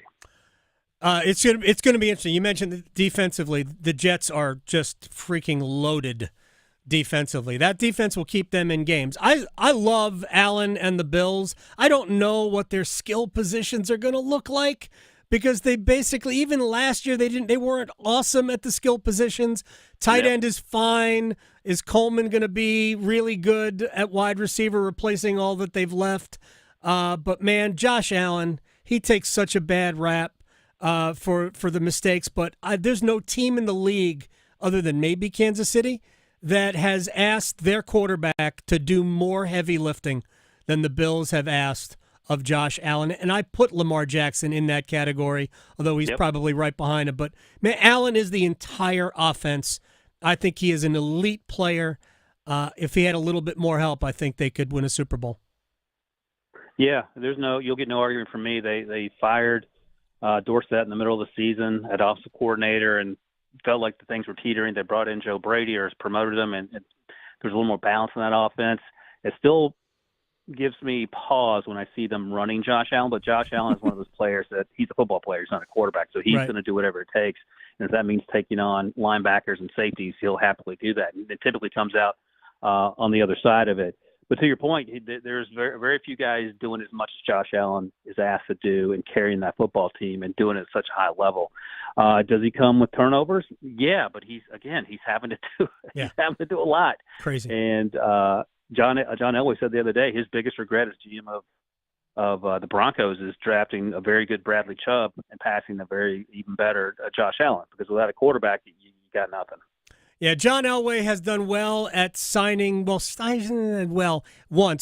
signing veteran quarterbacks, poor at drafting them. Ryan Wilson, at Ryan Wilson CBS on Twitter, with the First Pick podcast with Rick Spielman is awesome. It's a great watch all the time. I appreciate your time, man. I'll talk to you soon. Thank you, Adam. You got it. That's Ryan Wilson, CBSSports.com. Right now, in the Olympics, it's the women's individual all-around. You're not allowed 3 gymnasts from one country. You're only allowed 2. So I felt bad for Jordan Childs from the U.S., who ended up 3rd behind Suni Lee, who was the Olympic gold medalist from 21 in Tokyo, and Simone Biles, who was the gold medalist from 16. And where were we in 16? Rio. First time ever we've seen 2 gold medalists face off in this competition. So Jordan Childs couldn't even get in it. And I'm not going to tell you where everybody is, but the women's all-around is going on right now. It's some just tremendous performances. All right, let's take a break. We'll come back. We'll stretch. We will place bets. Olympic golf is going on. And I'll tell you something about Olympic golf when we come back that should make golf fans very happy. Next. Raleigh to Boone, Charlotte to Chapel Hill. Your Carolina is covered. Adam Gold on the North Carolina Sports Network. Adam Gold here for my friends at FanDuel, America's #1 sports book, and they are the best place to bet the games this summer because right now, new customers can get $150 in bonus bets if your first $5 bet wins. Then you can bet on all your favorite international teams in all your favorite sports, from basketball to badminton and soccer to swimming. FanDuel has it all. Don't miss your chance to score $150 in bonus bets if your first bet wins. Just visit FanDuel.com/AGS to sign up and start betting the games today. Make every moment more with FanDuel. 21 or over and present in North Carolina. First online real money wager only. $5 first deposit required. Bonuses issued as non-withdrawable bonus bets that expire 7 days after receipt. Restrictions apply. See full terms at FanDuel.com/sportsbook. Gambling problem? Call 877-718-5543 or visit morethanagame.nc.gov. Everyone goes through tough times, and everyone can get through them, as long as they don't have to do it alone. Dial 988 if you need someone to talk to. Get what you need to get to a better place. Together, we'll find the care that works best for you. We're here 24/7. Call, text, or chat 988. 988. Let's get through it together. Brought to you by the North Carolina Department of Health and Human Services. The North Carolina News Network and the North Carolina Healthcare Association invite you to listen to our latest podcast. Hospitals play a key role in emergency readiness alongside first responders who protect us from any scenario. During this month's conversation on the state of healthcare, we take an in-depth look at the role that First Health Moore Regional Hospital played at the U.S. Open in Pinehurst. We'll talk with Moore Regional President Jonathan Davis, who says, We start our day with an 8:30 safety huddle. We call it looking back, looking forward in our days to kind of highlight and bring forward any concerns or organizational issues, community issues that may occur. We also speak with Dr. Catherine Newell with First Health EMS. She reiterates. We spent about a year beforehand meeting with federal, state, and local representatives to ensure a thorough preparation for the event. You can listen to our latest conversation wherever you listen to your favorite podcasts or by visiting nchealthcare.org. If you pay your city or town for electricity, you live in a public power community. Our public power providers in North Carolina keep the power on 99.9% of the time. That averages out to be less than 1 hour a year without power. Public power line workers who work day and night, rain or shine, are key to that unbeaten reliability. Better reliability, fewer outages, faster restoration. That's the value of public power. Learn more at electricities.com. The North Carolina Zoo in Asheboro is excited to announce that the Canine Champions for Conservation is back for a second year. This guest favorite experience features rescue dogs performing thrilling agility challenges to raise awareness and support for wildlife conservation efforts. Shows run now through Labor Day weekend and are free with entry to the North Carolina Zoo. To learn more about this tail-wagging experience and other zoo-related activities, visit nczoo.org. Plan your next zoo adventure today.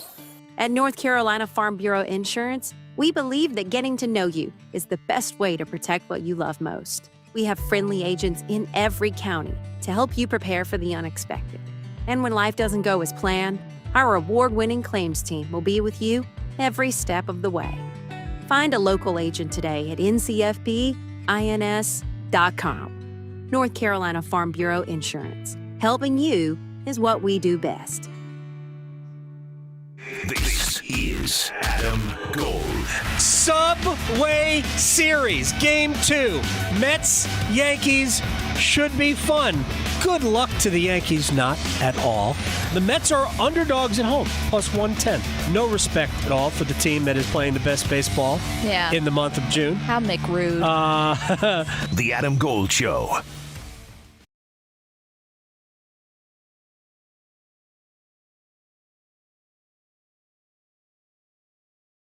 It's the Adam Gold Show. I'm Adam Gold. Victoria's here.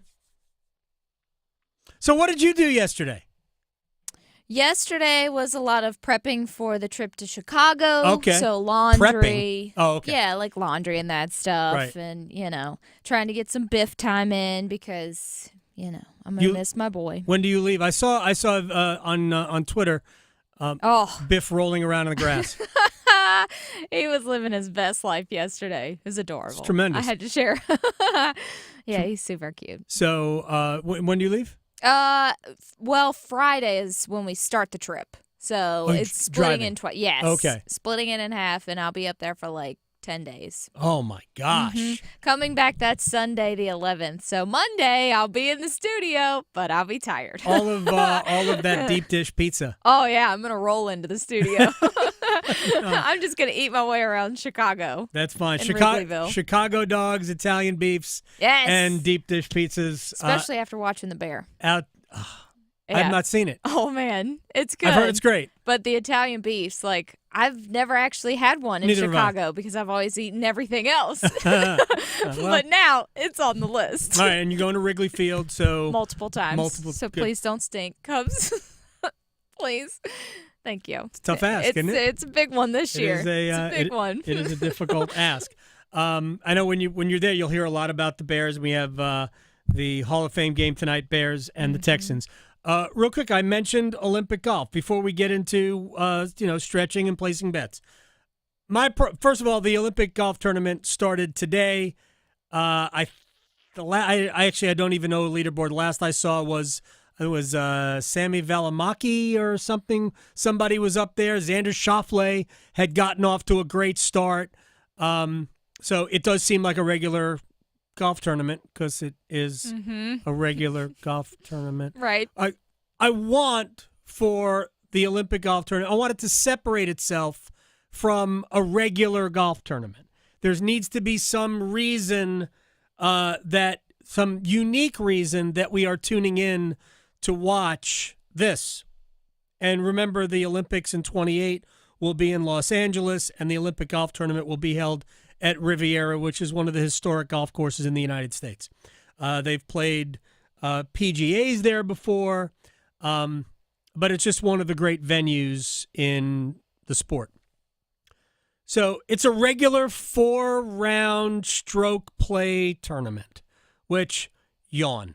Oh, no, Hideki Matsuyama was 8 under par. He had the lead. I remember 3 years ago in Japan, in Tokyo, so much was expected of him, and I don't believe he medaled, and it was a huge disappointment. So he's trying to win a medal for Japan this go round. I don't know if there's any French players up there, but I wanted something different to kind of distinguish itself from just a regular tour event. And the women's event is held next week. Men's first week, women's second week. So this is the plan for the LA Olympics, is that there will be a 2-round mixed doubles. Oh. Yeah. Male player, female player. Mm-hmm. 1 round of alternate shot.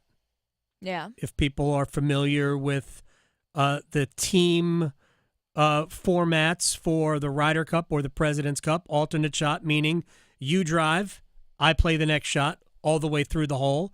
Next hole, since you drove the last one, I hit the first tee shot. I hit the tee shot on the next hole.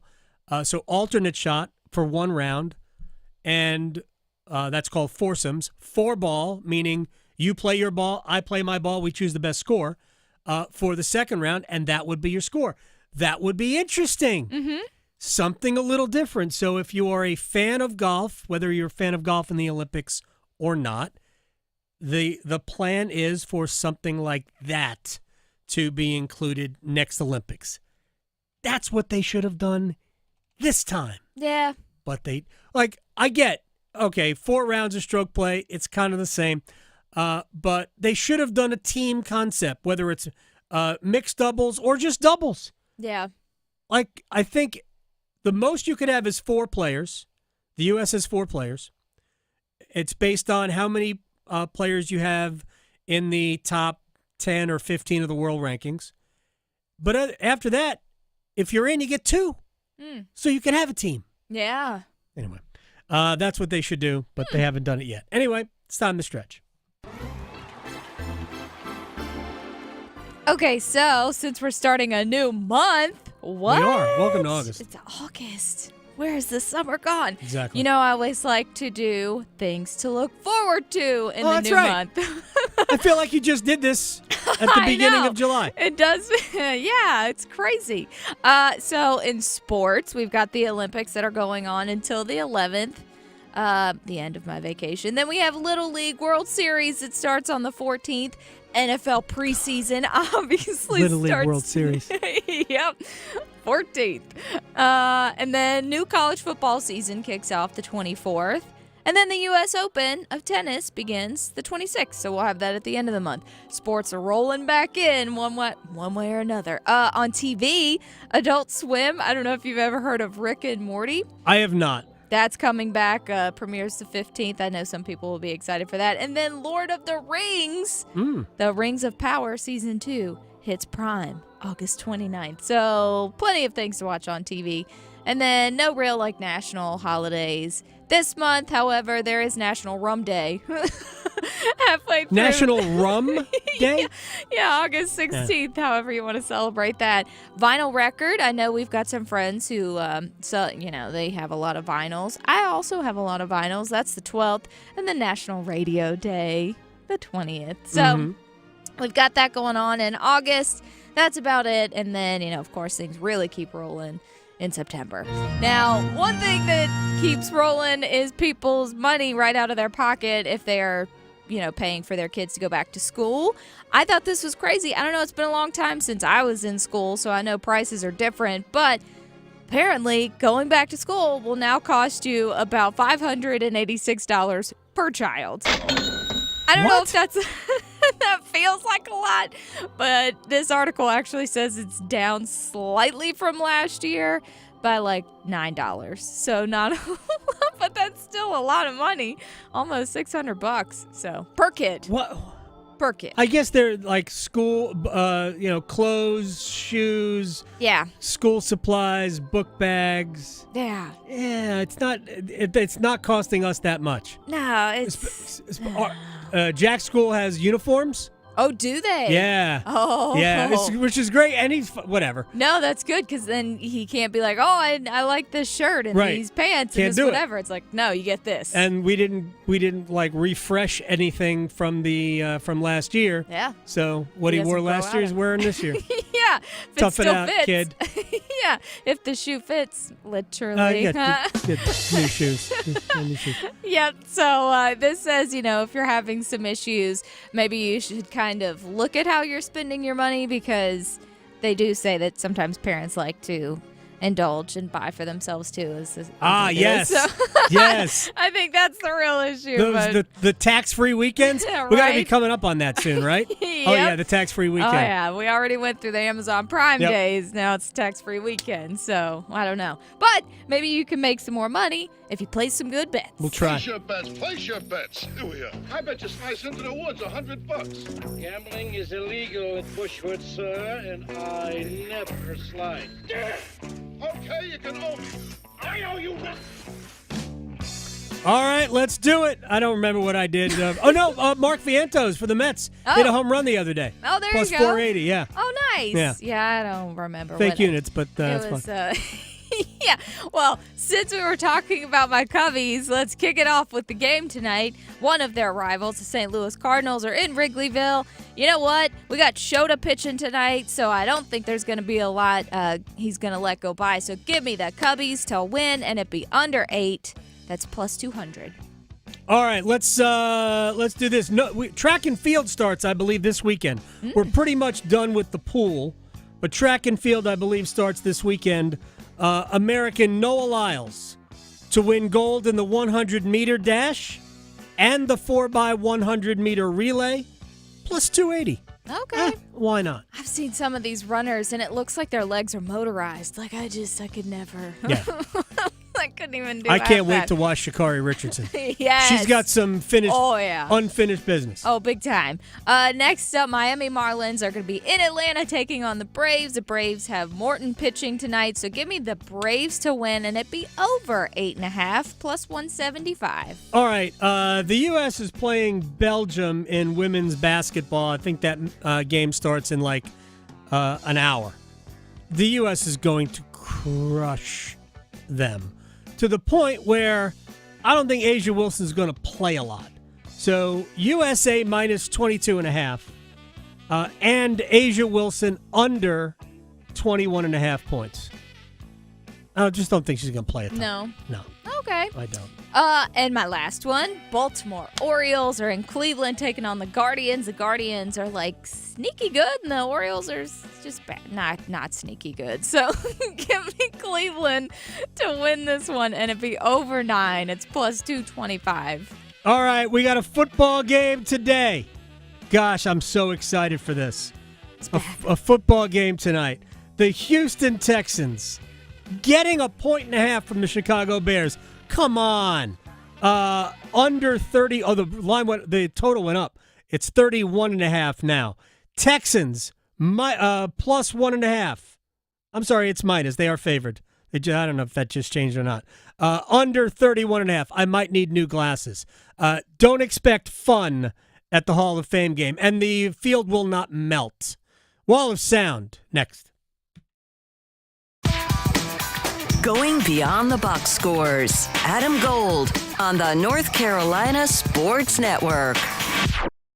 Hey, it's Adam Gold from my man Gordon Miller. Miller Lending, Kildare Farm Road in Cary. He's the man who invented the no closing cost mortgage back in 1987, brought it to the Triangle in 1996. That's background for this. Oftentimes, I refer to Gordon as the Hank because he predicts mortgage rates, and he's been on it ever since I met him. In fact, about 6 months ago, he said that rates would be headed to the sixes, and guess what? They are. They've already dropped about 3/4 of a point in the last month, and the Fed just announced that they're going to lower rates. We're going to go even lower. The Hank says we'll have rates in the 5s by next year. Miller Lending. Take advantage of not paying closing costs. Save yourself thousands. Take advantage of lower rates. When you refinance and lower your monthly payment, save yourself hundreds. MillerLending.com. Great website. Always give yourself the freedom to refinance free of charge when the rates come down, and they're coming down. Miller Lending on Kildare Farm Road in Cary, an equal housing lender. NMLS ID 2502146. Win your weight in meat is back on 99.9 The Fan. Text PORK, P-O-R-K, to 919-860-5326 and enter for your chance to be one of our finalists. Through August 2nd, we'll pick 10 people to come on air during the drive with me, Tim Donnelly, and share their weight. On August 5th, we will randomly select one lucky winner, and they will score their weight in meat. Served up by the North Carolina Pork Council and their dedicated team of farmers that put bacon and barbecue on your plate. Learn more at ncpork.org. It's bow time. A leg and thigh dinner from Bojangles for just $5.99? Leg and thigh dinner from Bojangles for just $5.99? So crispy. So crispy. And juicy. And juicy. So much flavor. So much. Stop it. What are you doing? What, you expect me to get this delicious deal and not say anything? You're unbelievable. You're unbelievable. With a boldly seasoned leg and thigh, choice of fixin', a biscuit, and legendary iced tea, it's a deal so good it's worth repeating. So eat and repeat while it lasts. It's bow time. It's bow time. Dine in, drive through, or tap your favorite delivery app and have Bojangles come to you. Satisfy your craving for flavor right now with Bojangles 2-piece dinner. 2 pieces of Bojangles dark meat chicken, your choice of fixin', a biscuit, and iced tea for just $5.99. That's right, just $5.99 for limited time at participating Bojangles. What are you waiting for? When you're hungry, it's always bow time. Every business faces challenges, but complicated, expensive, and uncertain shipping shouldn't be one of them. With USPS Ground Advantage from the United States Postal Service, you can avoid all the noise. No more unexpected surcharges, hidden fees, or complex rate structures. It's just easy, cost-effective, and dependable shipping. Tune your business's frequency to success and turn shipping to your advantage. Learn how at USPS.com/advantage. USPS Ground Advantage. Simple, affordable, reliable. Whether it's the Hurricanes and their push for a second Stanley Cup or the first-year travails of Bryce Young and the Panthers, you get all of that and more in the Best of the Adam Gold Show, brought to you by Coach P at Capital Financial Advisory Group. Visit us at capitalfinancialusa.com. Hey, contact lens wearers, are you tired of wasting time and money every day putting contacts in, taking them out, cleaning, ordering new ones, glasses, prescription sunglasses? Dr. Lori Travers and Travers LASIK can change your life. About 5 minutes per eye. You could go back to work the very next day. 2 years, 0 interest financing is available, and $1,000 off is available. 919-510-6830. 919-510-6830. Make the call. You can go online, traverslasik.com. This hour of buzzer-beating, nail-biting, edge-of-your-seat sports action on 99.9 The Fan is powered by Ritchie Law Firm Injury Lawyers. Visit GotBryan.com. That's GotBryan.com. WCMC HD1 Holly Springs. Take us with you on radio, web, app, Alexa, and YouTube. 99.9 The Fan, the Triangle Sports leader. Was he going to be able to be an impact player in the playoffs? And for me, he checked those boxes. He was rewarded statistically. I think he probably deserved better statistically. He wasn't afraid of the physicality. I mean, you think about the Trouba hit and the fact that his play was interior driven, and he was a 200-foot player. So, and I don't think he's played his best hockey in the National Hockey League. This is a player who has a desire to be great.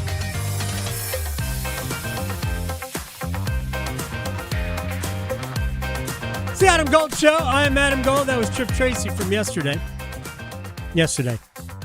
Well, the actually, last day we were here. Tuesday, but it also ran yesterday in the best of. It did. So technically, you're right. I was correct. Yeah. And that was about Martine Necas. When we talked to Trip, at that point, was I unaware that we? I don't know if we covered the Eric Staal. I don't think that had come out yet. I don't think so. That didn't come out till a little bit later. It was right before 1 o'clock. Mm-hmm. I think when that came out. Eric Staal signed a one-day contract and retired as a Carolina Hurricane, and will actually bring you our conversation with Staal coming up later on this hour. Before we get into the wall of sound here, because Trip and I were talking about Martine Necas and the fact that he signed a contract the other day, a 2-year deal worth $13 million total. And I do believe that it's the beginning of, I still think, what could end up being a very long-term relationship. I mean, not the beginning, the continuance of a long-term relationship with the Hurricanes. But it does, matter how it goes, especially early this season, not only for him but for the team.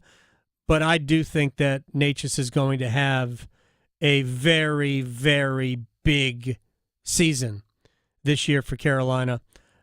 Without getting into who told me this, but there is belief within the organization that Necas will be a point-per-game player this year. If he is that this year and plays the defensive side of the puck reasonably well, which he can do, then I don't think we'll get to another summer. I do think that there will be a contract extension hammered out for Marty Necas. Because as I've mentioned before, the Hurricanes are going to have a ton of cap space without a lot of players to go out and sign next offseason or the upcoming offseason. So they'll have room to go out and pay good money for a goal scorer, a center, even a goalie if they have to. And speaking of the Hurricanes, Don Waddell was back in town today. He was at the Centennial Authority meeting, and he sort of joked that he was working on a trade. This all comes from our friend Luke DeCock, his Twitter. Yeah. Working on a trade with the Hurricanes, and remains to be seen whether or not Don was joking or not. Yeah. But someone on our stream pointed that out. Yes, so. I saw that. Yeah. That's how I figured it out. Yeah. And so I went and looked like, okay, Don Waddell was making jokes today. I have no idea if that's true or not. No idea at all if that's true or not. But they were working on a Martine Necas deal during right before the draft that would have gotten Carolina the fourth pick in the draft. But Columbus kept that pick. They did not trade for Necas because Necas did not want to sign a contract. If I'm not mistaken, I could be wrong about this. I think once you sign an RFA contract, I don't believe you can even be moved now until the trade deadline. Actually, it's not the trade. I think it's after the first of the year. I think you're with your current team until the calendar year is up. I think those are the rules, but I could be wrong about that. All right, let's get the wall of sound going. The wall of sound is a function of this studio. There's no doubt about it. Doubt very much that DJ Moore is going to play tonight. But DJ Moore and the Chicago Bears agreed to a $110 million extension, $82+ million guaranteed money. And, of course, DJ Moore was, along with a first-round pick, the centerpiece of the trade that brought Carolina the first overall pick, yeah, with which they used to select Bryce Young. So year one for Bryce Young obviously didn't go well. The Bears stunk even with DJ Moore, and they stunk to the point where, they had the 9th pick on their own, plus the 1st pick from Carolina. We gifted. Yes, and Chris Carlin of ESPN on that trade. DJ Moore last year came over, and he had an absolutely phenomenal year with 96 catches, with like 1,400 yards and 8 touchdowns. And that trade that netted the Bears DJ Moore and the number 1 overall pick just really turns out to be one of the amazing trades in NFL history. It might, by the end of it, end up being up there with Herschel Walker, with the way the Bears look like that they have fleeced Carolina. All right, so too early to say that Chris Carlin is right or wrong, but yeah, it could be. I mean, legit. If Caleb Williams hits as the 1st overall pick and DJ Moore continues to play this well, then yeah, it could end up being one of the worst trades, not just in NFL history, but in sports history. Well, the Bears feel really confident with DJ Moore because I think that's the largest extension they've given any wide receiver. Yeah, wide receiver ever. So anyone DJ ever. Moore. There you go. Exactly. Number 2. Moore did not have a 300-yard receiving game. He had a 230-yard receiving game. Like, Moore had a great year last year. He had a 230-yard receiving game, a 114, a 159, a 131, a 104. He had some monster games. I still believe that DJ Moore on a championship team is a number 2 receiver. And he might end up being that with Rome Odunze from Washington. He was the 9th pick this year. The Bears used their own pick on Rome Odunze, and I wouldn't be surprised if he becomes their best receiver. It's okay, man. DJ Moore as a number 2 would be an awesome compliment to Rome Odunze. All right, let's continue on with the Wall of Sound. Let's continue on with football. So I mentioned this with Ryan Wilson of CBS before. So we've seen Aaron Rodgers essentially yelling at his best receiver with the Jets, Garrett Wilson. And frankly, that's fine. Whether you like Aaron Rodgers or not, he's looking at the end of his career wanting to, let's just say, win another Super Bowl. It's the Jets. You shouldn't have gone there. But I had zero problem with him yelling at Garrett Wilson because it's possible Garrett Wilson made a mistake. Is it possible that Aaron Rodgers made a mistake too? Sure, but it's very possible that Garrett Wilson made a mistake. Here's Rodgers on that conversation.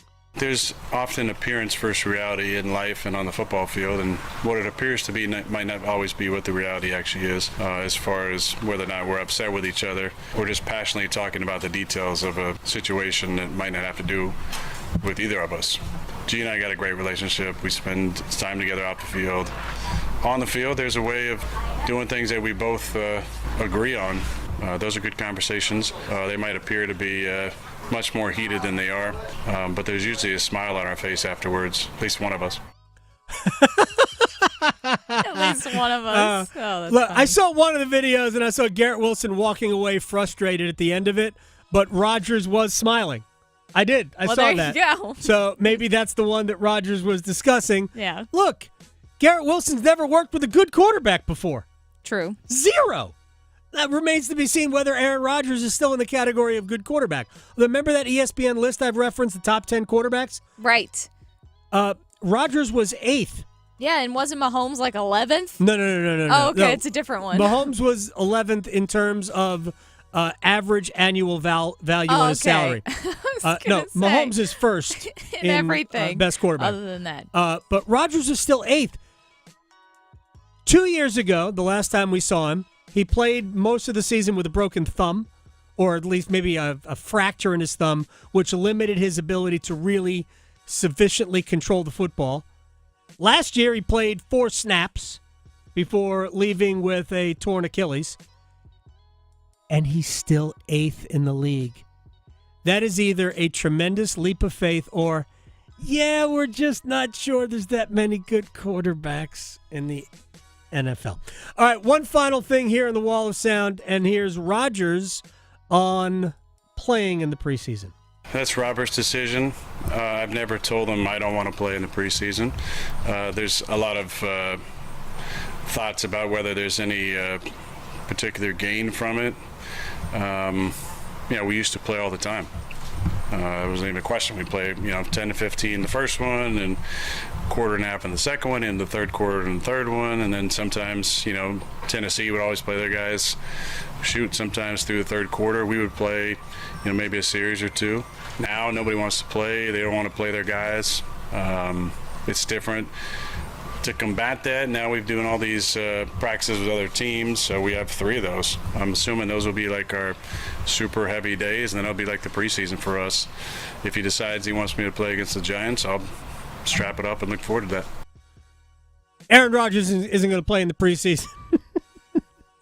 No, just not. It's not going to happen. But what Rodgers got to the real point, which is those joint practices, which, by the way, the Jets and the Panthers had one last year. Those joint practices act for the veteran players, act as the preseason games. That's it, flat out. It might be different with Bryce Young. He's still developing. We got to know what Aaron Rodgers is. And frankly, they ain't going to put him in harm's way. No. All right, well, let's take a break. We'll come back. Michael Clark of Pack Pride.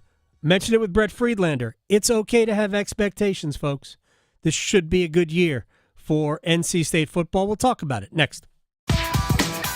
Going beyond the box scores. Adam Gold on the North Carolina Sports Network.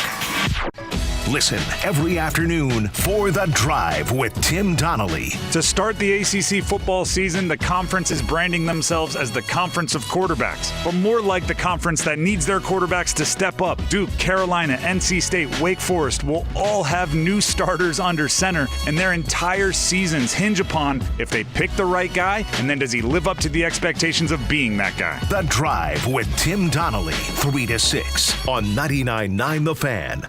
Adam Gold here from my man, Coach Pete Deruta, Capital Financial Advisory Group in Apex. And what are we here to do? We are here to help you retire on your terms with everything you need to do what you want to do in retirement. They are really called your years of leisure. We shouldn't have to worry, do I have enough to do this? So let's get with Coach Pete Deruta right now. He is a retirement planning expert, a maven, a guru, a specialist, and he has a customized retirement plan specifically tailored for your needs. You have to call 888-843-0013 or text Adam to 600-700. And a total customized retirement plan for you is free. It's a $1,000 value for somebody else.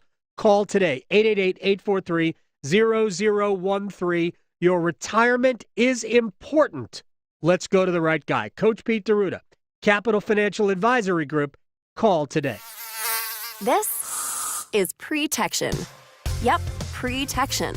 The everyday skin protection ritual that protects your skin from mosquitoes. Pre-barbecue. Pre-playground. Pre-everything. Pre-every day. Prevention is the best protection. This summer, make sure you have OFF, the #1 dermatologist-recommended repellent brand. SC Johnson, a family company. Febreze. So my home is also my office. And before I can focus, every room's gotta be clean. That means tidying up, then spraying my Febreze Air Mist. Whew, that's fresh. Febreze Air Mist scents are all high quality. They fight any weird funk, and they give my air an instant boost of freshness. So not only does my home smell good, I feel good too. After I Febreze, it's time to start my day. Breathe happy, Febreze, la la la la la. Adam Golden Studio with my man Patrick Day from the Aluminum Company of North Carolina. When I say everything for the exterior of your home, I mean it. So tell me everything that you have for the exterior of my home. There's so many things I can't even remember the entire list. Good luck. Thanks for the test here. But windows, doors, siding, roofing, gutters, gutter guards, railings, you name it. We have the exterior home improvement you're looking for. The main thing is we're a one-stop shop, right? So you don't have to call 2 or 3 different contractors if you need your roof done and you need your windows done. You can call one company and have it all done. I like that. French doors French doors. I like French doors. I can't speak French, but I like French doors. Can I tell you, back in the day, you guys did French doors and every window in a home I used to own. Well, thank you for your business. It was incredible. Can I also tell you that it was done in like 2 days? Is that even possible? It is possible. How do you guys do work that fast? We're good. You're We're fast. good. That's Patrick Day from the Aluminum Company of North Carolina. They do the best work in the industry and the best customer service in the industry as well. AluminumCompany.com. The best things in life, they come in twos. 2 scoops of ice cream, 2 tacos. And now for a limited time, get our best deal of the year. Buy any phone when you switch to Consumer Cellular and get 2 months of service free. That's right, the same fast, reliable nationwide coverage as Big Wireless, now with 2 months free. Proof the best things in life really do come in twos. Visit ConsumerCellular.com or call 1-888-FREEDOM. Second and third month of monthly base service fee waived for new customers with the purchase of a phone and activation by September 2nd, 2024. Taxes, fees, and third-party charges will apply. See website for additional details. This is Adam Gold. Subway Series, Game 2. Mets, Yankees should be fun. Good luck to the Yankees, not at all.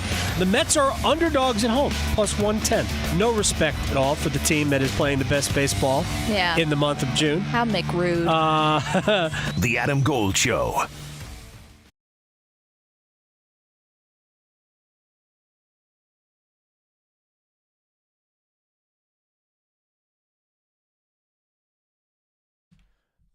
It's the Adam Gold Show. I'm Adam Gold. Victoria producing the program. We are into August, and I saw today that the NC State football season begins this month. It does. Football begins in August. I don't know. I still have a hard time with that. It's too hot. Michael Clark, Pack Pride, joins us on the Adam Gold Show. You can follow him on Twitter at Michael Clark 247. Easy for me to say. Sir, we're now full into it. We spoke to those guys, at least some of them, in Charlotte at ACC Football Media Day. Tell me why I shouldn't be. Am I crazy? Like, I don't want to hype it up too much, but I think this team is legit, capable of doing amazing things this year. Well, first of all, thanks for having me as always, and I could concur it is hot. I just stood outside. It's just miserable right now. Thank you. But we're not practicing football, you or I, so I think we're beneficiaries there. Expectations are really high. I know we've talked multiple times, throughout the off season, and getting the limited access we got yesterday. There is a different vibe, and Dave Doran at Media Days last week, kind of heightened the expectations even more about what he said. I think for good reason. This team, there's a different feel. The schedule is obviously a big part of this too. It is very manageable.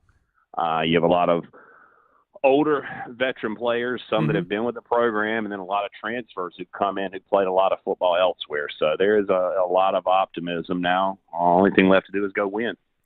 That's it. The only thing left to do is go win. Look, I don't want to diminish the rest of the schedule, so I just want to dig into this real quick. Early on in the schedule, the two biggest hurdles between where the Wolfpack begin and where they want to end was it week 2 and then week 4, right? Tennessee and then Clemson in week 4. Tennessee in week 2. Let's talk about Tennessee and the opportunity that lies ahead for that.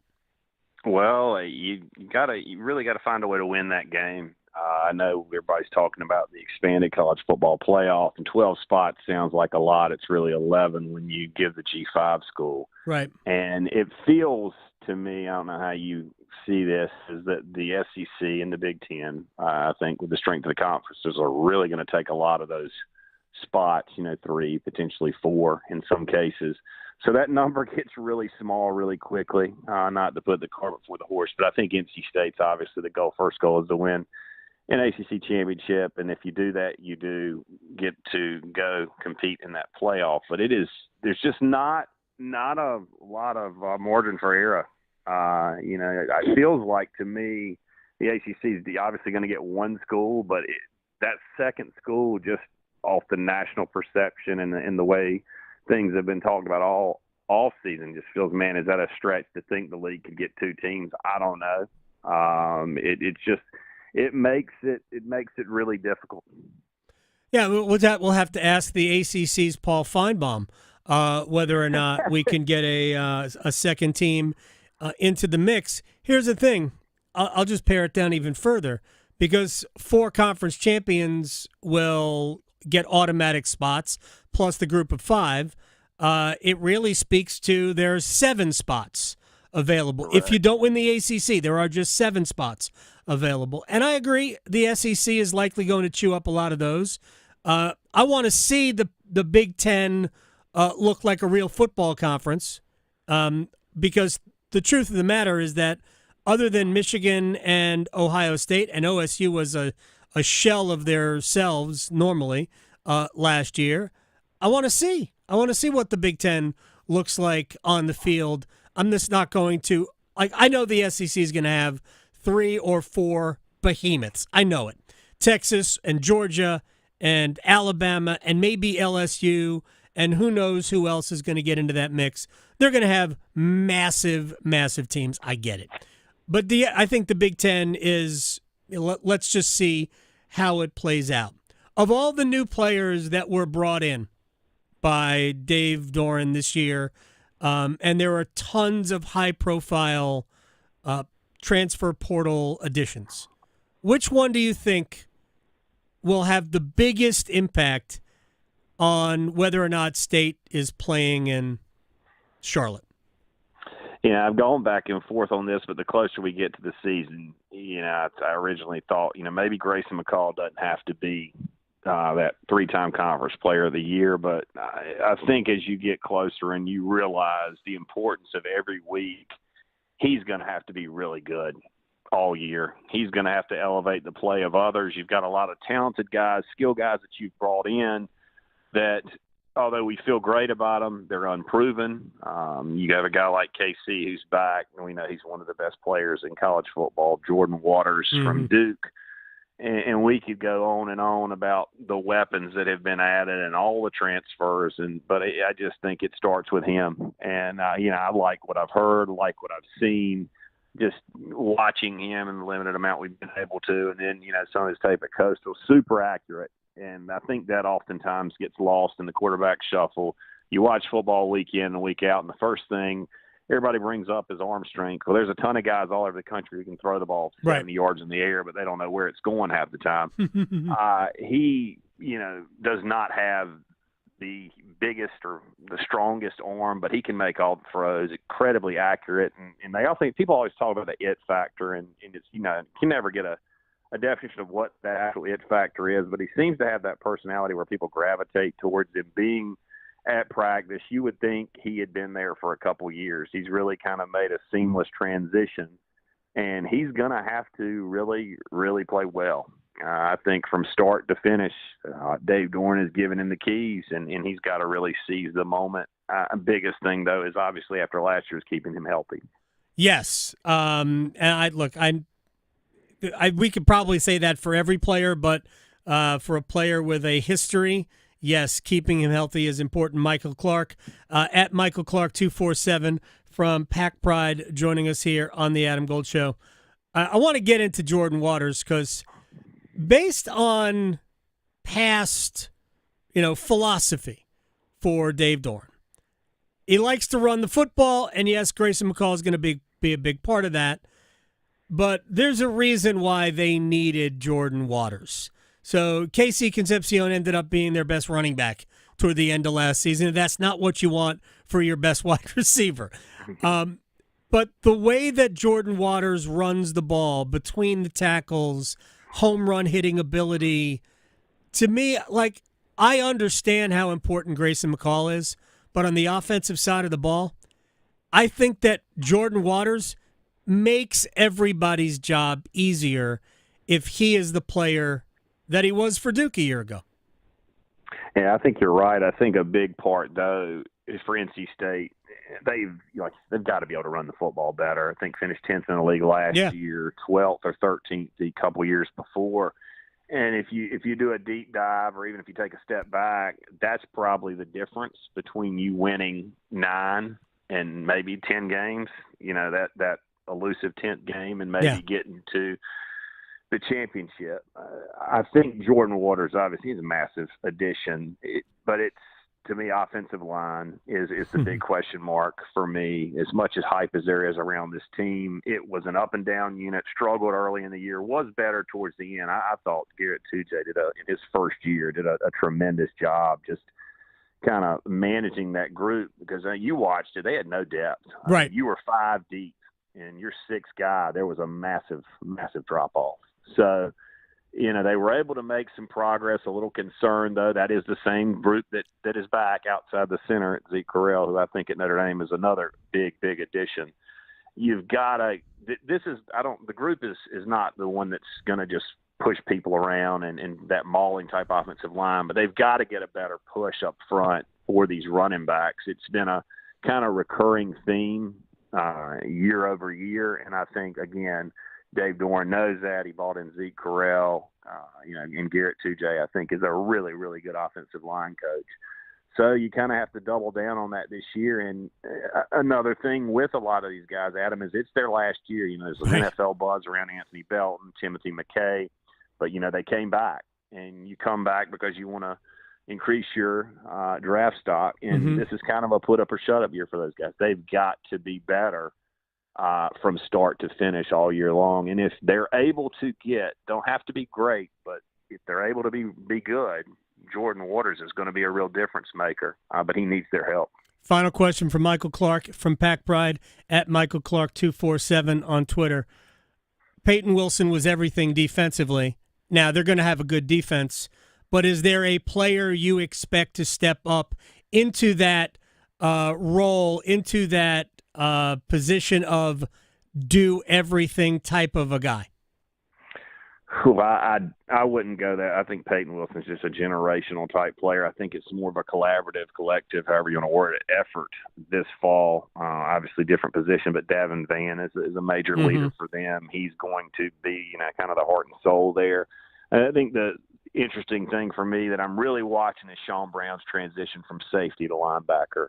He's added 10 pounds in the offseason. He's nearing close to 220 at this point. That's a big change, though. You go from playing safety, although it's kind of an in-the-box safety, to will linebacker, and you've watched NC State a lot. In Tony Gibson's scheme, a lot falls on that linebacker group.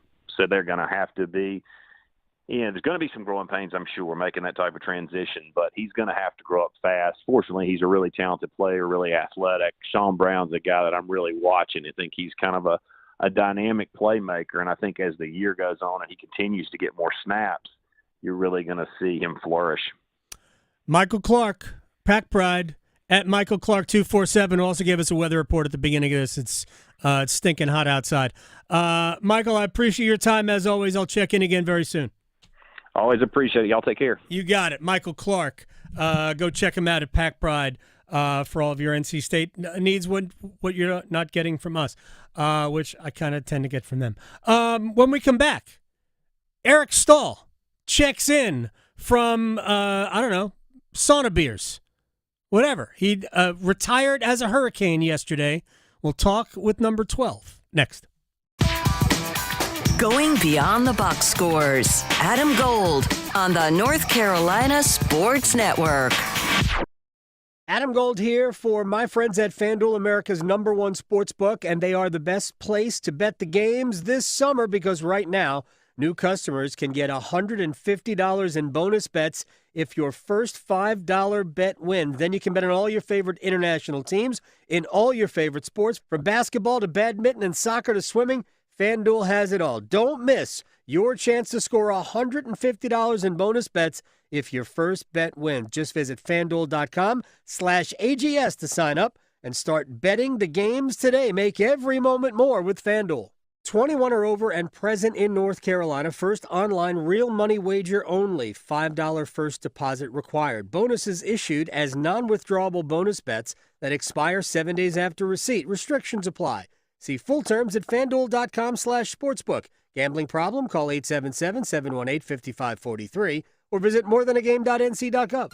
The North Carolina News Network and the North Carolina Healthcare Association invite you to listen to our latest podcast. Hospitals play a key role in emergency readiness alongside first responders who protect us from any scenario. During this month's conversation on the state of healthcare, we take an in-depth look at the role that First Health Moore Regional Hospital played at the U.S. Open in Pinehurst. We'll talk with Moore Regional President Jonathan Davis, who says, we start our day with an 8:30 safety huddle. We call it looking back, looking forward in our days to kind of highlight and bring forward any concerns or organizational issues, community issues that may occur. We also speak with Dr. Catherine Newell with First Health EMS. She reiterates, we spent about a year beforehand meeting with federal, state, and local representatives to ensure a thorough preparation for the event. You can listen to our latest conversation wherever you listen to your favorite podcasts or by visiting nchealthcare.org.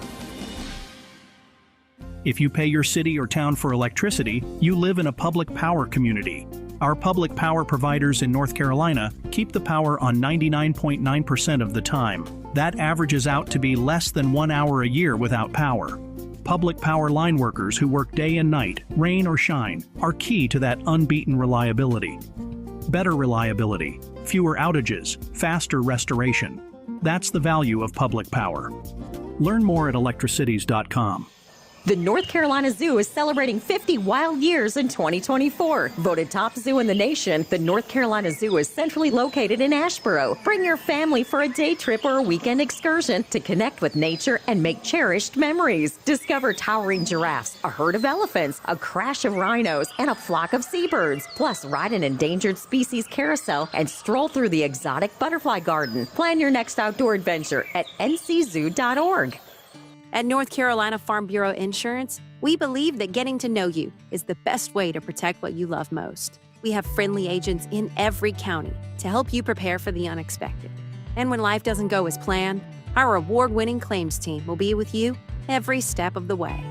Find a local agent today at ncfbins.com. North Carolina Farm Bureau Insurance. Helping you is what we do best. Some call it overplanning. At Alternative Power, we call it foresight. Be prepared for the next power outage with a Generac home standby generator. After sensing a power outage, a Generac generator automatically restores your home's power, whether you're home or away. Generac, it's not just a generator, it's a power move. Act now for a free 10-year warranty on a Generac home standby generator. Terms and conditions apply. See more at alternativepower.com. Alternative Power, North Carolina's Generac experts. What is dedication? People ask how your children learn how to ride a bike and you didn't. I just created an environment where they taught themselves and all I had to do was be there. That's dedication. Visit fatherhood.gov to hear more. This is Adam Gold.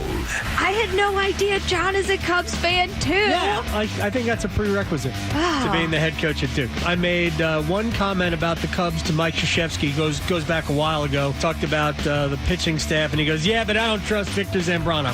Like, what? The Adam Gold Show.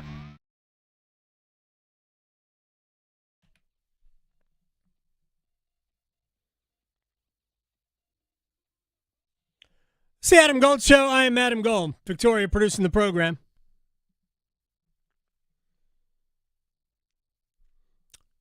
Yesterday we did a best of the Adam Gold Show. We brought you a lot of good stuff from Charlotte at ACC football kickoff. There was a little bit of hurricane stuff in there. We talked to Jeb Tracy about the return of Martin Natchez to the lineup. And looking forward to how that plays out this year. I'm still very much bullish on Marty Natchez' long-time Carolina Hurricanes career, not just a one-off or two-off in terms of this contract. But yesterday, or rather Tuesday, late, I guess middle of the show, is when we found out that Eric Staal was going to sign a one-day contract with the team and retire from the NHL as a member of the Carolina Hurricanes. And I don't know how many people saw the video. Did you watch the video online? Yes. It's about a 4.5-minute video. Eric Tulsky led the video for the Hurricanes, the new general manager. And he said some great things about Eric. But Eric was at one point surprised by something in the video, and I was I'm kind of surprised that he was surprised, but it did show you the organic nature of how this whole thing played out. And I was curious as I was watching this, how it all came together. Did Eric reach out to them? Did the team reach out to Eric? He didn't play last year, and I wasn't sure that he still holding out hope of playing. I don't know. If you haven't played for a full year and you are, in terms of where Eric is in his career, in terms of his age, probably not coming back. Unless you're Jaromir Jagr, that's a different story altogether. So I asked, as we spoke earlier today, I asked Eric how that scenario played out.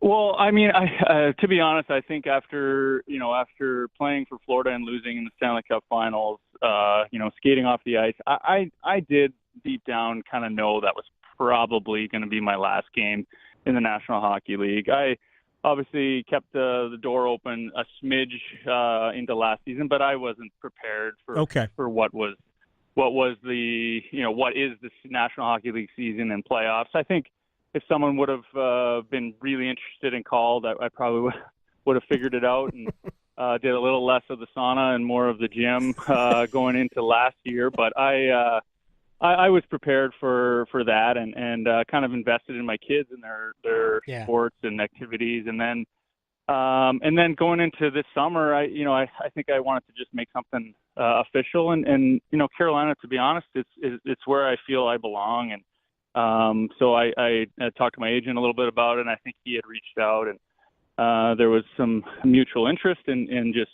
doing one of those one day and kind of retiring a Hurricane, kind of, fitting for the finish of my career, and kind of feels like where I should be and where I belong. And then, from there, the rest of it was kind of behind the scenes. I had no idea. I was just thinking, you sign a one day and they take a picture or two. Right. We send it out and it's a retirement thing and it's great and yada, yada. And then, they asked for a Zoom call, then they asked for me to read something. And I actually didn't really put any of it together. And, so I'm pretty shocked as you can tell by watching the video. Yep. But it was so special. It's I can't say enough about, Rod, Eric, Tom, like Mike Sondheim, the guys there in Carolina are mean a lot to me. I have such a, deep relationships that go way, way back with those guys, and they mean so much. So to be able to share that whole moment, all of us together, was pretty cool, and something I'm grateful for, and now I'm excited for. You get to share it with family, you get to share it with friends, you get to thank a lot of people that mean so much to you, that helped along this journey, and it's going to be great. Were you really surprised that they were retiring your number? I was. I mean, I didn't. I honestly didn't give it a ton of thought. Right. Obviously, I had so many tremendous years there in Raleigh, winning a Stanley Cup, being a part of that team, and being an important part for a lot of years there. It's something that I think as a player and a person, you don't really think about immediately. I think maybe at some point after, I did the one-day deal and I was there, then I was thinking, well, maybe they would consider it or think about it, but I didn't think they were going to all throw it all together there. So it did really catch me off guard, and but truly grateful, and it's going to be super special this coming season for sure. I remember 2 years ago when we put Cam Ward into the Hurricanes Hall of Fame. And I know you guys are good friends, and we talked about eventually you doing, following that same route. Now it's totally expedited because they already said numbers going up, which means you're automatically in the Canes Hall of Fame. So I don't have to vote for you, which is great. Save me a vote. But so he talked about you the way we talk about all of the greats. So did you hear from from Cam or from other people you played for once this news came out? I did, and it's been a crazy couple days to try and write all the messages back. I think at one point my phone had about 85 or 90 messages, and I was working my best to take the time for each person. I don't think I'm fully finished all my replies back. So if you haven't heard back from me, you're on my list. Don't worry, I'm gonna take the time to write something back. But yeah, it's super meaningful. When you send something out like that, it's so cool to hear the guys, from years past that reach out. A lot of former players that I played with in Carolina. Heard from Yuri Toulouse. Haven't heard from him in a very long time. And so he sent me a note too. I mean, a couple special years playing on his line. So, so many guys that, I have history with that were with me there, especially in Carolina. And super cool to, just kind of connect again through something like this, which is kind of what makes it super cool for sure. Somebody you played with, what's his name? Jordan Staal. Jordan Staal. I know he ran across your front lawn. I want to talk about briefly about, or however you want to talk about it, the opportunity to play with your brother. I know you guys didn't get out of it what you really wanted, but you did play together, and I know that was a dream of both of yours. So what was it like to suit up with him? Oh, it was special. We still reminisce and talk about it now. I think situationally within the organization and team at the time that he was there and him and I together, we had a couple tougher years. I know Jordan was injured the one. I was coming off surgery in another year. So we had a lot of things that were kind of going against us.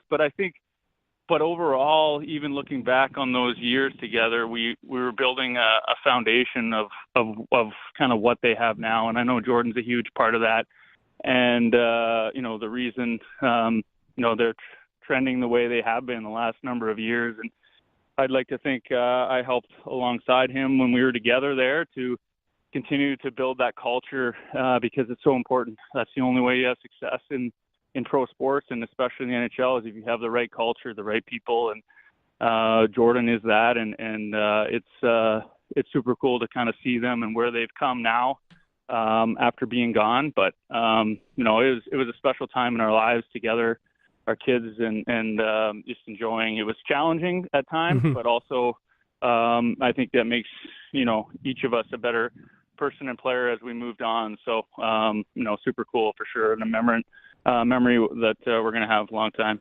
Personally, and Eric Staal is joining us here. I don't want to keep it too much longer because I know there's at least a sauna, maybe another cup of coffee. Who knows what's on your agenda today?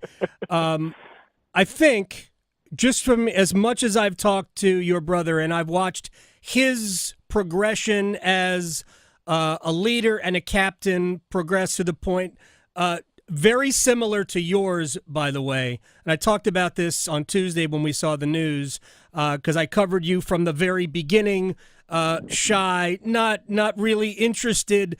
It was difficult maybe at times to represent the team from your perspective as captain, but how you grew into such a tremendous captain and spokesperson for the team. And your brother has taken the exact same track. Do you think it was harder on Jordan when you left, or was it harder on you? You know what? I think it was probably mutually the same. I had obviously been there from the start of my career and had invested so much and obviously achieved the ultimate goal and had so many firsts and such a history that leaving was difficult. But also having Jordan come and us spend the time together. And really him and I grow together, and then for him to see me leave, I think it was difficult for him as well, because he didn't know what was ahead for the franchise and for the group there. And I think now we can look back on it and say, hey, it's probably obviously the way it was supposed to go, and a blessing, because he got to step into more of that leadership role and really take charge of the dressing room and the culture and the way things are done there. And it's, obviously worked out great. They haven't been able to, achieve the ultimate goal, but they are definitely trending and in the contention every single year now. And that's what you want. And that's what you hope as a player. So it was a fun couple of years together, but also, everything I feel like worked out the way it's supposed to. And, me leaving was a different opportunity and one of those things that happens in sports. And I'm just fortunate and happy that I could come back and sign that day deal and retire at Kane, because it just feels like it's where I should be. All right, I just want to ask you about 2 goals, and then I'll let you go. I need to know, how did the Game 2 tying goal with 3 seconds left against the Devils in the second round of the 2006 playoffs, how did that even happen? How was that even possible? The face-off was like 11 seconds were left. How did that happen? Yeah, no, I think one of those plays and one of those goals, when you look back and you ultimately win a championship, it's those plays and those moments that accumulated with probably maybe 5 or 6 others that it's fate. It was for us to get it done, and most of the time pretty much all the time there's zero chance of that ever resulting into a tying game. But we were a resilient group. We came back in so many games that whole season, so we never ever felt like we were out.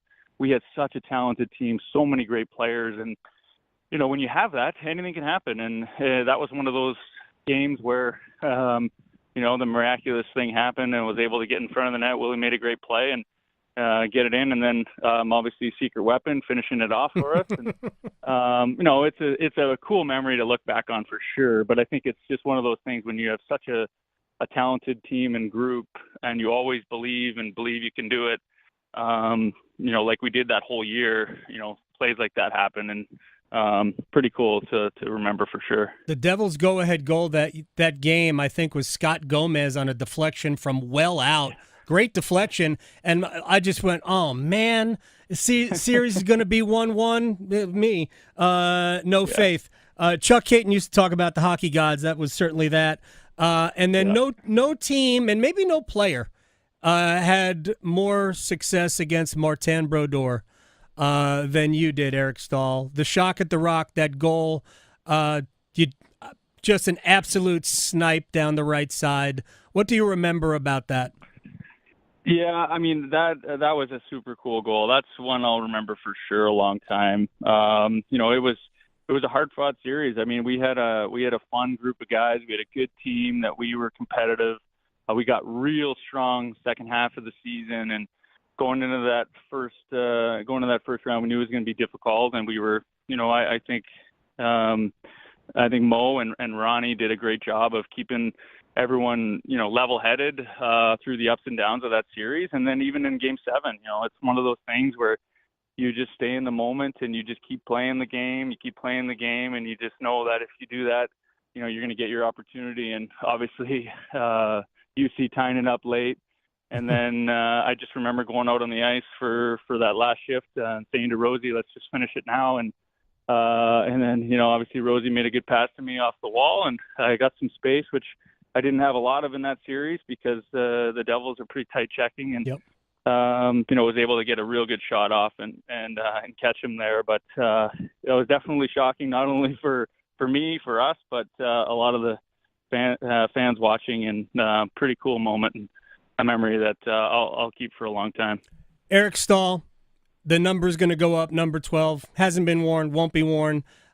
We look forward to that. Then we look forward to down the road, if your brother ever retires, 11 going up. And then we should put your mom and dad up there too, since why not? You guys are they're responsible for 2 of the best players in franchise history. Thank you so much for the time. Enjoy the rest of your summer, and we'll see you when you come down here for that ceremony, whenever that is. Yeah, sounds good, Adam. It's great talking to you again, and I look forward to catching up more, this coming season, especially around that time. And hope all is well with you. Enjoy the rest of your summer, and appreciate the positivity and the mojo for the Canes. Let's hope they have a great season coming up. Yeah, I agree with all of that. Thank you so much, man. I'll talk to you soon. All right, take care. You got it. Eric Staal here on the Adam Gold Show. All right, so that was our conversation with Eric Staal from earlier today. He's you could tell he's completely at peace with everything. And I'll just say it was probably a little bit more difficult on Jordan the fact that it didn't work out because Jordan stayed here.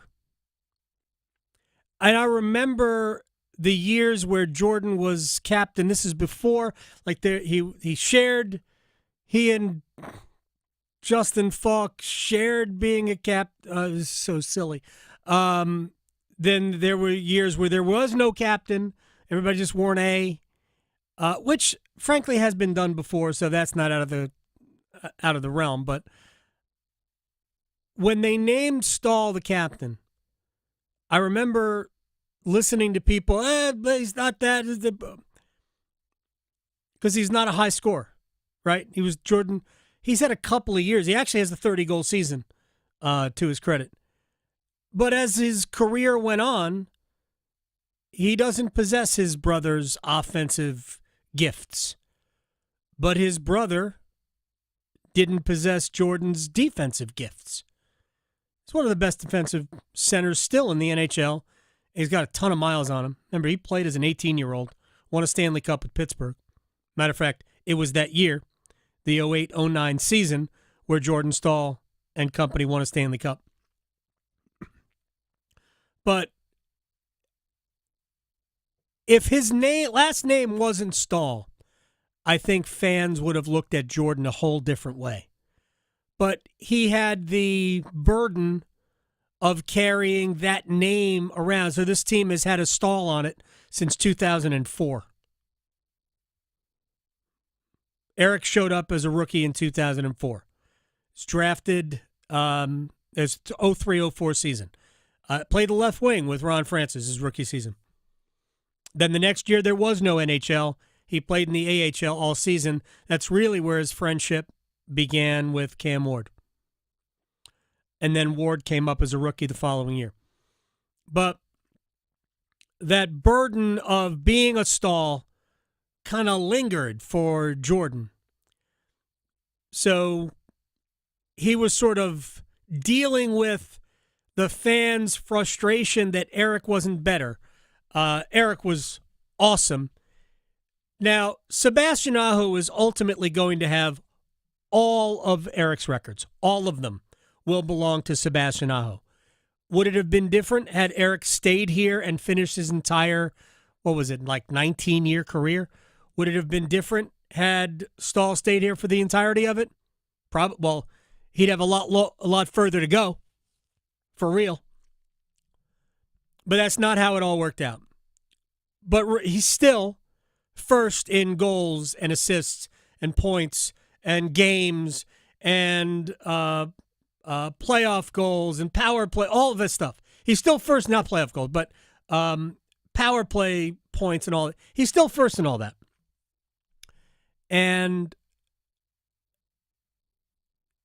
But Jordan had to deal with all of that. And when he left, Eric got a chance to get away from it.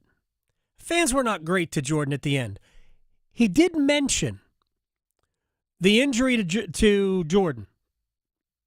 And I think it was in the second year. I think he broke his foot in the preseason and missed half the season. But Eric also dealt with an injury.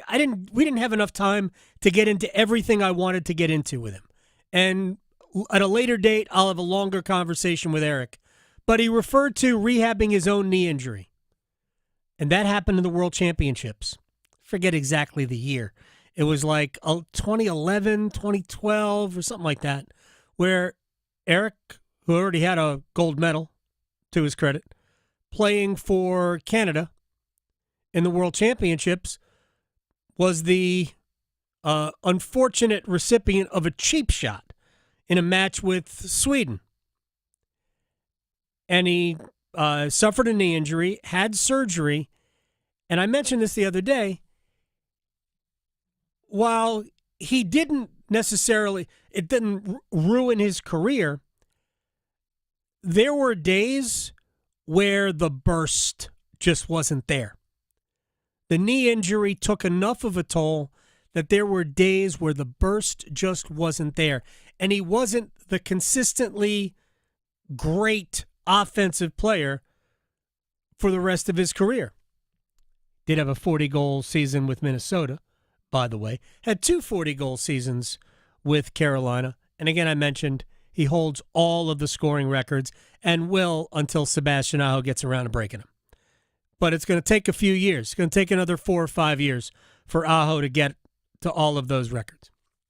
But a great Hurricane. I can't wait for the night where his number goes up to the rafters forever. And we'll be there and we'll cover it completely for you. Victoria, thank you very much. We'll see everybody tomorrow.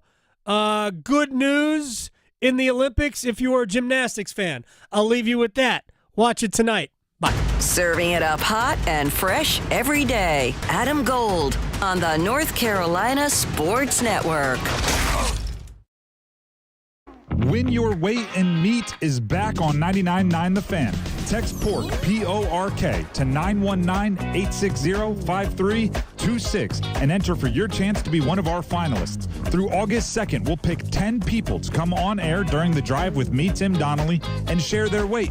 On August 5th, we will randomly select one lucky winner, and they will score their weight in meat. Served up by the North Carolina Pork Council and their dedicated team of farmers that put bacon and barbecue on your plate. Learn more at ncpork.org. Why choose a Sleep Number smart bed? Can I make my side softer? Can I make my side firmer whenever I want?